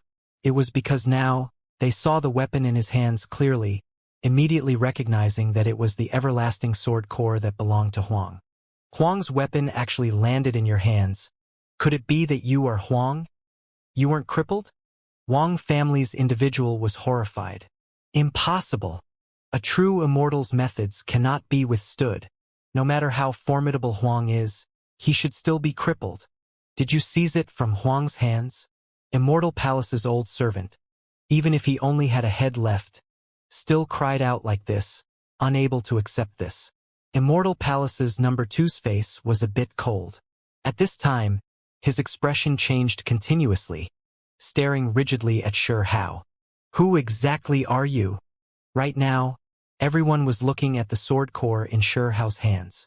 They looked like they were looking at a ghost, all of them in disbelief. Was it really that person? Huang should have fallen already. His sword core obtained by his old enemy. This person is the lower realm's great vicious being. Someone said quietly. I've disappointed you all. Shurhao's vicious appearance changed his figure as well. He now revealed his delicate and pretty self, his bright eyes carrying a bright smile as he looked at everyone. However, in everyone's eyes, this smile was like that of the devil, too terrifying. With a Wang sound, everyone felt a great headache, a bit stupefied. It really was Huang? Why wasn't he crippled? This was too inconceivable. Not even an immortal personally taking action was enough to cripple him. Everyone knew that even if an immortal suffered from the immortal breaking curse, they would still nurse a grievance, ultimately fall. Why was Huang unaffected? How did he do this? These people sensed that things were extremely bad, all of them horrified. Everyone shivered in fear, especially Immortal Palace's people, their faces even more so turning pale. All of them were frozen in place, as if they had been hacked by lightning. This was a wavering of their own faith. You revealed your true appearance just like that? Are you planning to get rid of all of them? Chao Yuxing appeared. Then, Qing Yi, the Crimson Dragon, and others all followed over as well. Of course. It wasn't easy for all of you to enter the lower realms, so we have to have a great celebration, right? Roasting these sect masters. The taste shouldn't be bad, Shurhao said with a large grin. Evil thing you dare. Immortal Palace's number 2 was shocked and furious. The others suddenly showed a change in expression, becoming utterly furious. Huang was too brazen, actually targeting them like this, wishing to kill everyone in the Bronze Palace by himself. Why wouldn't I dare? I've even killed Emperor Clan individuals from the other side, let alone people like you all. Shurhao sneered. His palm shone, burning the Bronze Palace, treating these individuals like wild game. We're leaving, someone inside the Bronze Palace shouted. They exerted force together to move the ancient palace. Escape like this. Unfortunately, Shurhao brandished the sword core, directly smashing the Bronze Palace back down, the noise deafening. We should lend a hand too, Chao Yuxing said. They definitely had the advantage here. What Void God realm attached importance to was potential. the Crimson Dragon, Heavenly Horned Ant, Yuchan, and the others, which one of them weren't strong. Divine light overflowed. They also began to refine the Bronze Palace. Break free! Immortal Palace's number 2 roared. Unfortunately, he was powerless to reverse the situation. The Bronze Palace was suppressed by the sword core in Xiao's hand. Hurry and have the artifact spirit revive, someone shouted. It was because this was an immortal artifact. They refused to believe that Huang could still stop them after the Bronze Immortal Palace's spirit revived. Xiao faced them seriously. He held the everlasting sword core in hand, but he wasn't that worried. It was because this weapon became stronger the stronger the enemy it faced. He didn't fear an immortal artifact. The world-shocking strike he expected didn't appear. Immortal Palace's number 2's face fell ashen. This is an imitation. The immortal Tao natural laws inside can be used twice, but it doesn't have an artifact spirit. It wouldn't revive here. Everyone felt a headache when they heard this, their hearts going cold. This was a consumable magical artifact made by a ruined immortal. Even though there were immortal Tao patterns inside, after being used up, this artifact would quickly be ruined. In other places it was still reasonable it could display immortal might, but in this place it was completely useless. Ha ha!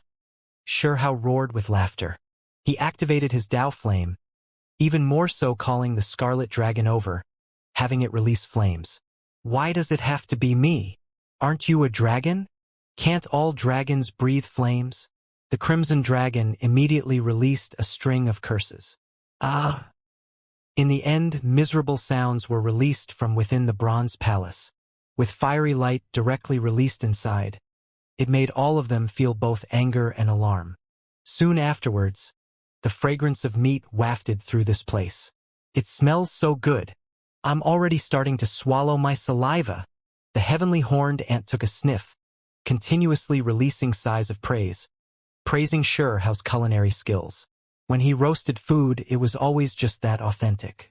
When the others heard this, they really were about to faint. This ant clearly hung around Xiao for too long, thus becoming a habitual offender, already almost specialized in these topics. Only inside the Copper Palace, those people were so angry their livers were hurting, stomachs sore. This was absolutely intolerable. Did they end up becoming meat on a plate? Younger generation, you are bullying others too far, a sect master shouted, seething with rage, pointing his finger from within. I am bullying you, so what? If you can't accept it, then come over. I will personally roast you with my own 2 hands. Xiao shot him a look of disdain, not treating his words like a big deal at all. In Xiao's opinion, those who stuck together with Immortal Palace definitely weren't good people, all of them his enemies. In reality, he had also checked, finding out that this was indeed the case. Not a single one of them were of the good sort. Heavenly Country's Vice Lord, demonic Sunflower Gardens creatures, underworld Earth skeletons, as well as Jin and Wang family's people, these were all enemies he had grudges with. You are angering us too far.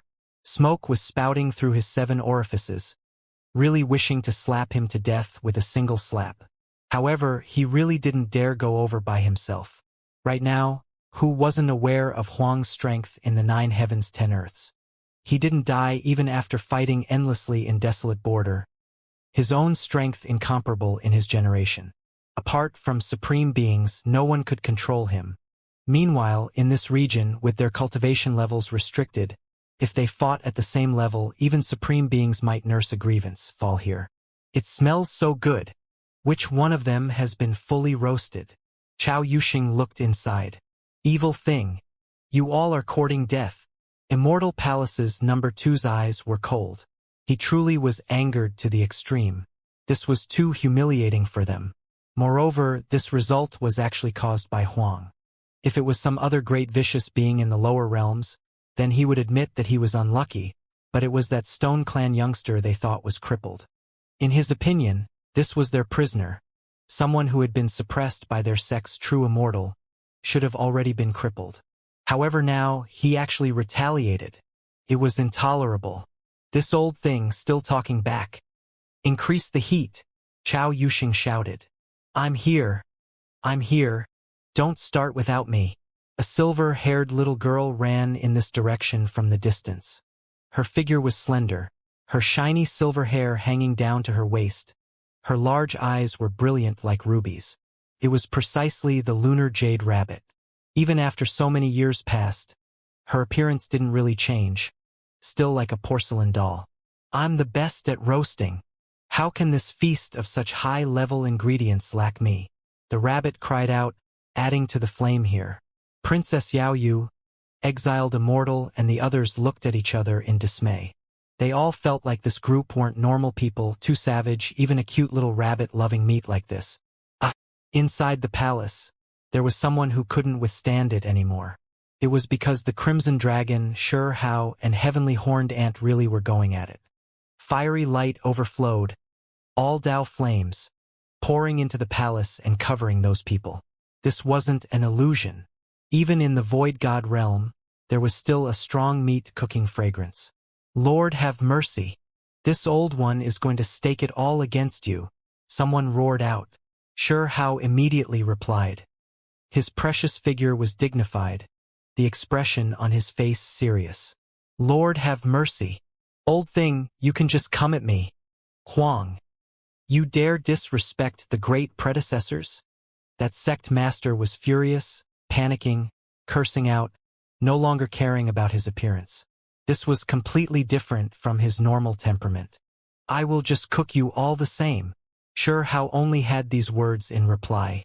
Motherfucking Huang, I'm going to.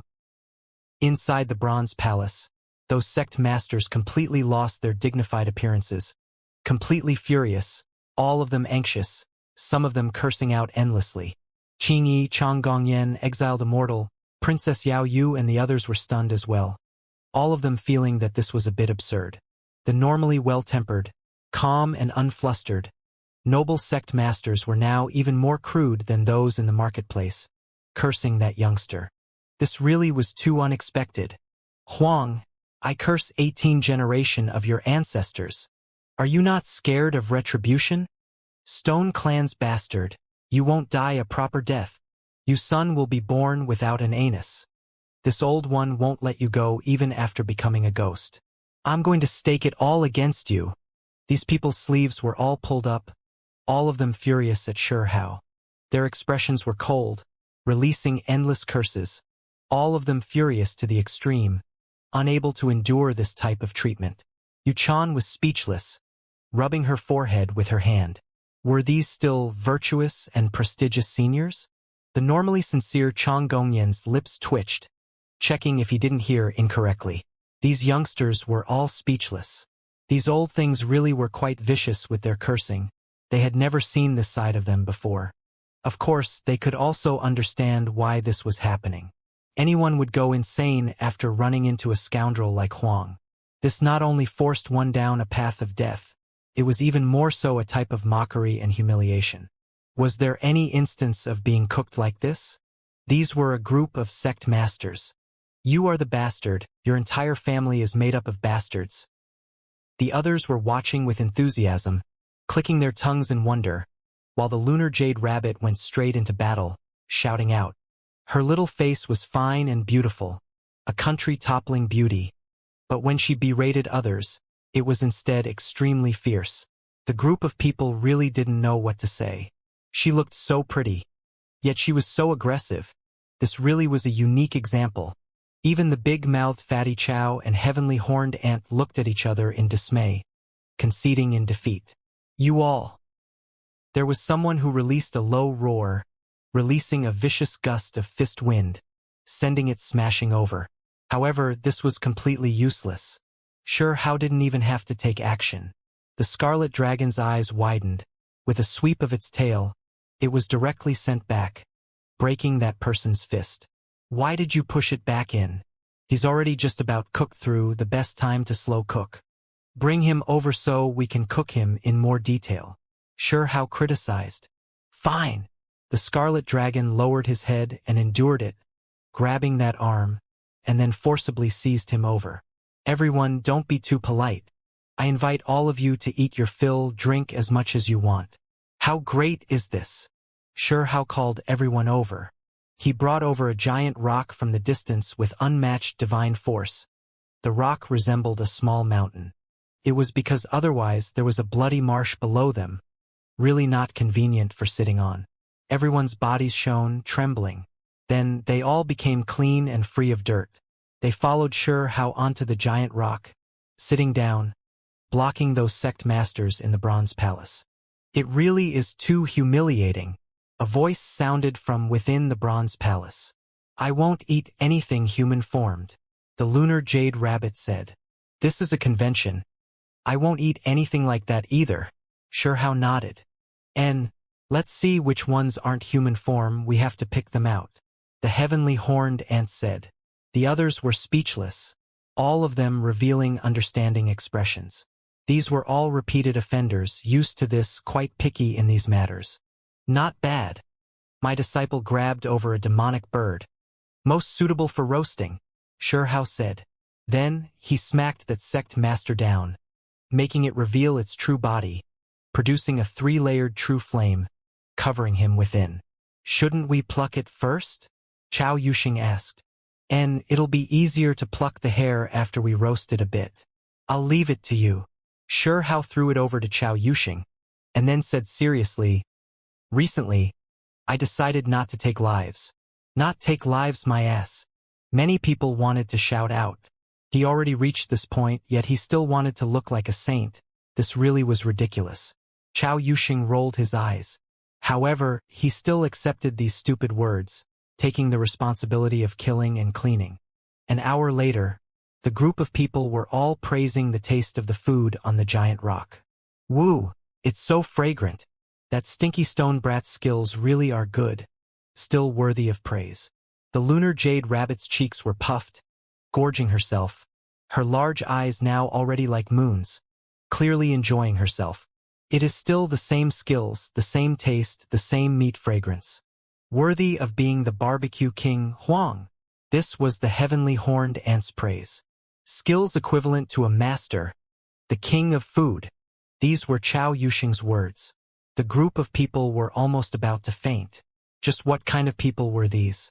They were a bunch of freaks, birds of a feather. Even this can be praised?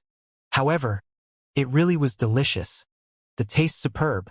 Even though Qing Yi, Princess Yao Yu and the others cursed silently, they didn't skimp out on eating.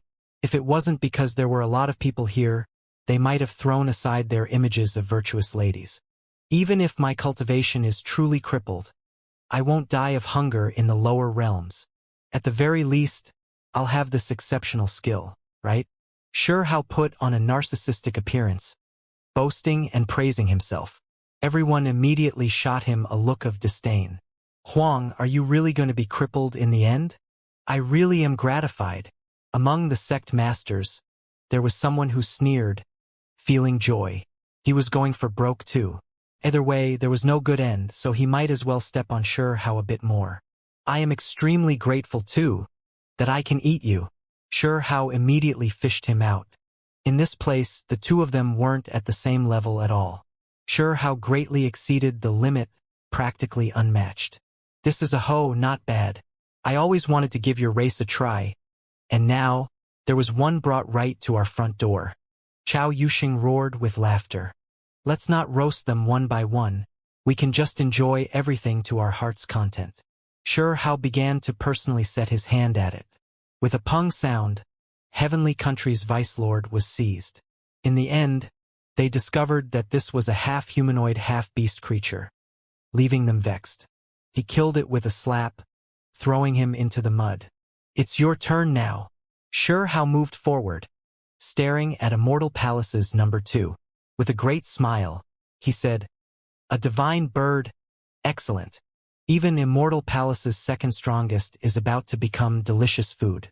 This time, we can basically call it the greatest barbecue under the heavens, right? Indeed, with so many figures of this level, so many powerful individuals, if they were all roasted, then it was definitely a great event that would shock the higher realm. Calling it the greatest barbecue under the heavens wasn't going too far. One could imagine what kind of expressions outsiders would have after they heard of this matter. Younger generation, you dare? When they saw Xianxia approach, Immortal Palace number two's eyes became cold. Divine radiance overflowed from his entire body. He was going to fight to the death. Heh, forget about you. Even if it was your Immortal Palace's old supreme being who came, he would still be killed without exception. Unless your ruined immortal comes, nothing will change, Xianxia said with a cold voice. Hong, how could Immortal Palace's number two just stand there and watch as he was captured? He operated mysterious techniques, wishing to revive the Bronze Palace, suppress Xianxia who entered the palace.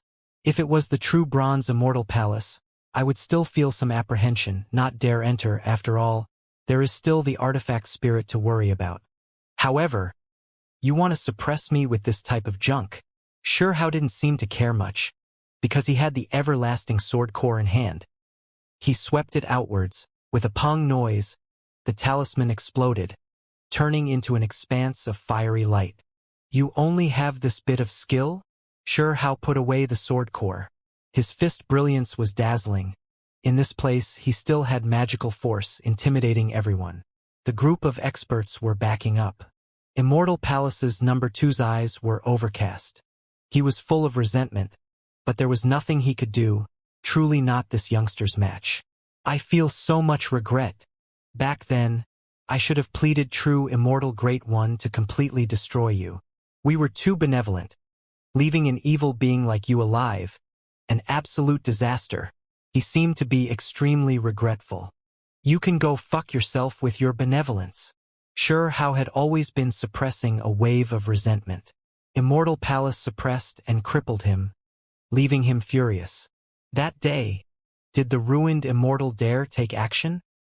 He was terrified of death, scared that Five-Phase Mountain would stake it all against him, which was why he displayed a sinister move, crippling my cultivation.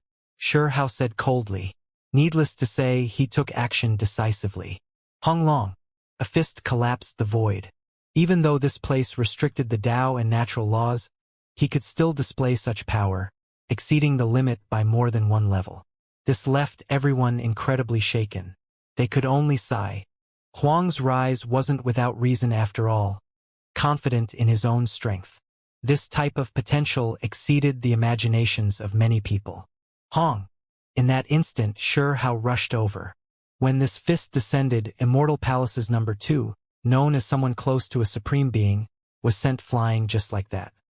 He couldn't stop Xianxia at all, a fist shaking his body up until he coughed out large mouthfuls of blood. That arm's bones snapped, falling limply to the side. Hong Long. In an instant, Immortal Palace's number two shook his wings, throwing himself over. He turned into a golden crane, incredibly vicious, crane beak a dazzling gold, flowing with abnormal multicolored radiance. This was a battle for its life. It displayed all of its potential, actually operating several waves of magical force. However, it still wasn't a match. Its bird beak directly crushed by Xianxia. The golden bird beak fell, blood splashing everywhere. Right now, Xianxia's expression was as overcast could be. When he saw Immortal Palace's number two's original body, he recalled the events of the past. Back then, when the 7 deities went down into the lower realms, the servant who came from Immortal Palace was a golden crane, forcing him to near death, his body suffering from the copper rust curse, in a truly miserable state. No wonder, those were most likely your clansmen. I'll settle new and old debts together. Xianxia didn't show any mercy. He immediately rushed forward. Even though Immortal Palace's number two had no strength to retaliate, it was still lifted up by what was left of its crane beak, returning to the entrance of the Bronze Palace. With a pong noise, Xianxia's palm and fingers moved about, killing it himself. Then, he placed it on an open fire created by the Crimson Dragon, starting to roast it. Master, didn't you say that you will never kill again? The Crimson Dragon nudged over. I don't do this often, Xianxia said, shooting him a look, and then smacked him. This made the Crimson Dragon, who came over to pick faults with his master, full of anger. But it was forced to hold it in. Everyone rolled their eyes. A Huang that didn't kill, that was the real joke. Soon afterwards, a fragrance wafted through this place. A fully roasted, Glistening golden immortal crane was cooked through, the color brilliant. Could now be eaten. Eating roasted meat all the time isn't good. It's too oily, not healthy. The lunar jade rabbit said this while fighting over the tender immortal crane wings. It's not oily at all. The oil has all been roasted out. If it doesn't suit your tastes, then leave it for me. The heavenly horned ant cried out. Pong pong pong. In the bronze palace, sounds of fist wind could be heard. The crimson dragon took action, fighting in its master's place, continuously dragging people out. In the end, the human-formed ones were thrown to the side, while the birds and beasts were placed over a flame. The world's greatest barbecue now became a reality. These experts' deaths would definitely shock the higher realms. They were all important figures from the various sects, yet in the end, these individuals all met their ends here. It really was too terrifying. Say, if news of this spread to the higher realm, wouldn't the sects all go crazy? Chao Yuxing said, a bit lacking in confidence. He tossed the last piece of crane leg meat into his mouth, muttering, their deaths don't have that much to do with me. I didn't eat much. You already ate. What's the point of being scared now? The heavenly horned ant didn't care at all. I reckon that once news travels back, it will definitely trigger a huge commotion. A few inheritances will be scared silly.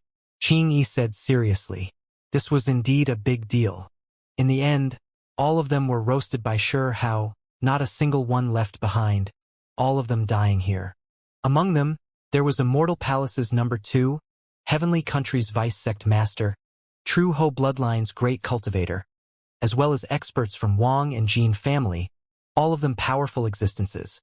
They weren't only creatures from the 3,000 provinces, there were experts from the 9 heavens as well. Something's not right. There were more people than this. Where are those things from Immortal Domain? Why aren't they here? It had to be said that the heavenly horned ant's mind was tough. After eating all of this, he even belched out, recalling this matter. His gaze was cold, because he didn't get along with those fellas from Immortal Domain either. They were going against him, doubting his clan's brilliance.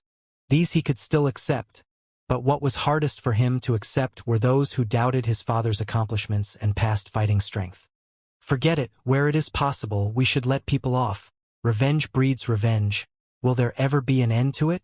Hao said with a smile, patting his shoulder in a magnanimous manner, putting on a benevolent appearance. Everyone felt like this didn't really sound right. If he had this type of realization, would he carry out the world's greatest barbecue? He was more savage than anyone else. He already roasted everyone here, and then now he's pretending to be some great sage carrying benevolence, instructing others on how to be kind.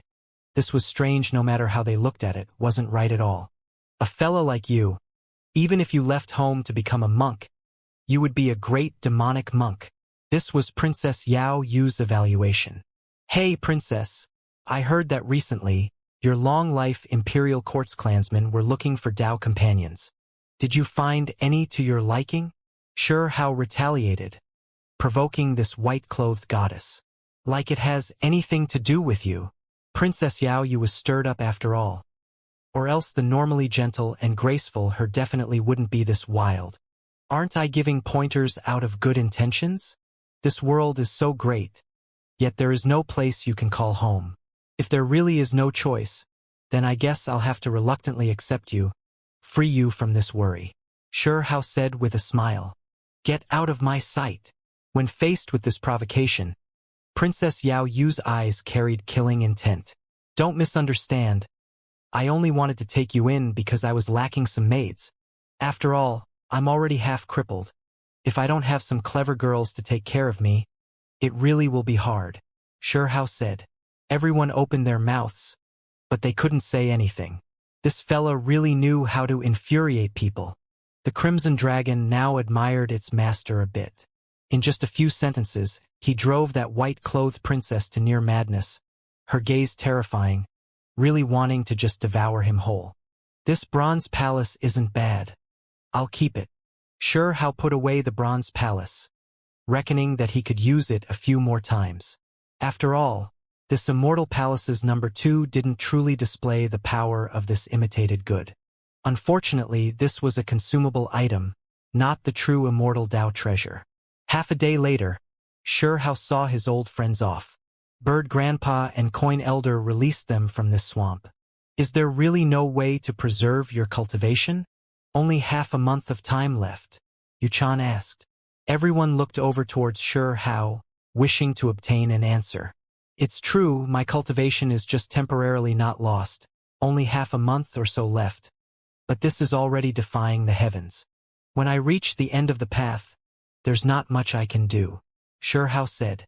Then, he looked towards Yuchan and said, this expression of sadness, from time to time a bit of passion, is there any deeper meaning? Could it be that you want to come to the lower realms and help me make some monkeys? At first, everyone was still feeling sympathy for him, watching blankly. But when they heard these words, everyone felt that something wasn't quite right. Yuchan's eyebrows were raised, eyes surging with killing intent, glaring at him. Her emotions that belonged to Qing Yi were suppressed, the thoughts of Yuchan reviving. If you don't want to, then forget it. Shurhao waved his hand, saying in a carefree manner, if she wants to give birth, whose child would it be? The lunar jade rabbit's large eyes blinked. It really was hard to say if she was being naive and ignorant, or if she was doing this on purpose. Sparks immediately flew everywhere here. Just die, just die, just die. Yuchan erupted. Let's go. I will miss you all a lot.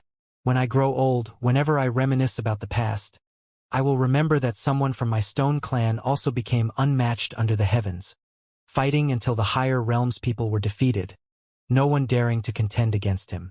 Perhaps even after several decades pass and I enter my later years, my life reaching its end, I will still be able to smile, Shurhao said. When they heard these words, everyone felt extremely bad inside. They quietly went on their way, leaving through the lower realm's realm gate. While watching those people leave with dejected expressions, while his own master instead had a smile on his face, the Crimson Dragon felt great contempt inside. This cheap master of his really wasn't anything good. Others didn't know, but would Gugu not know? There was no body sturdier than this fella's. Crippled in half a month? No way. When they headed back up the Copper Sparrow altar, everyone sighed with sorrow, still feeling grief. Sigh, what a regret. This is Huang we are talking about, the glorious hero of a generation, undying in desolate border. He defeated everyone in his generation, yet he is going to fall just like this. Brother Sure, I will come to see you. If there is a day when we can come back to the lower realms, I will bring some longevity divine medicines for you. They suddenly stopped, turning around. It was because everyone heard a voice from behind them, someone running. When they turned around, they were shocked, widening their mouths. Immortal Domain's emissary brought those youngsters with him, currently running for their lives in great panic, escaping. Behind them was a fierce-looking Shurhao, his vicious appearance chasing after them. At the same time, there were two elders running, one on each side, separately holding Shurhao's right and left arms, shouting and advising him to stop. Ancestor, that is Immortal Domain's emissary. Can you calm down a bit? Suppressing those youngsters is one thing. Don't roast the emissary into food too. You can provoke any other disaster, but you definitely cannot touch Immortal Domain's emissary. The two elders were precisely Bird Grandpa and Coin Elder. They were hanging from Shurhao's body, each grabbing one of his arms. On the Copper Sparrow altar, they all felt dizzy. They saw Huang's savageness once more before leaving.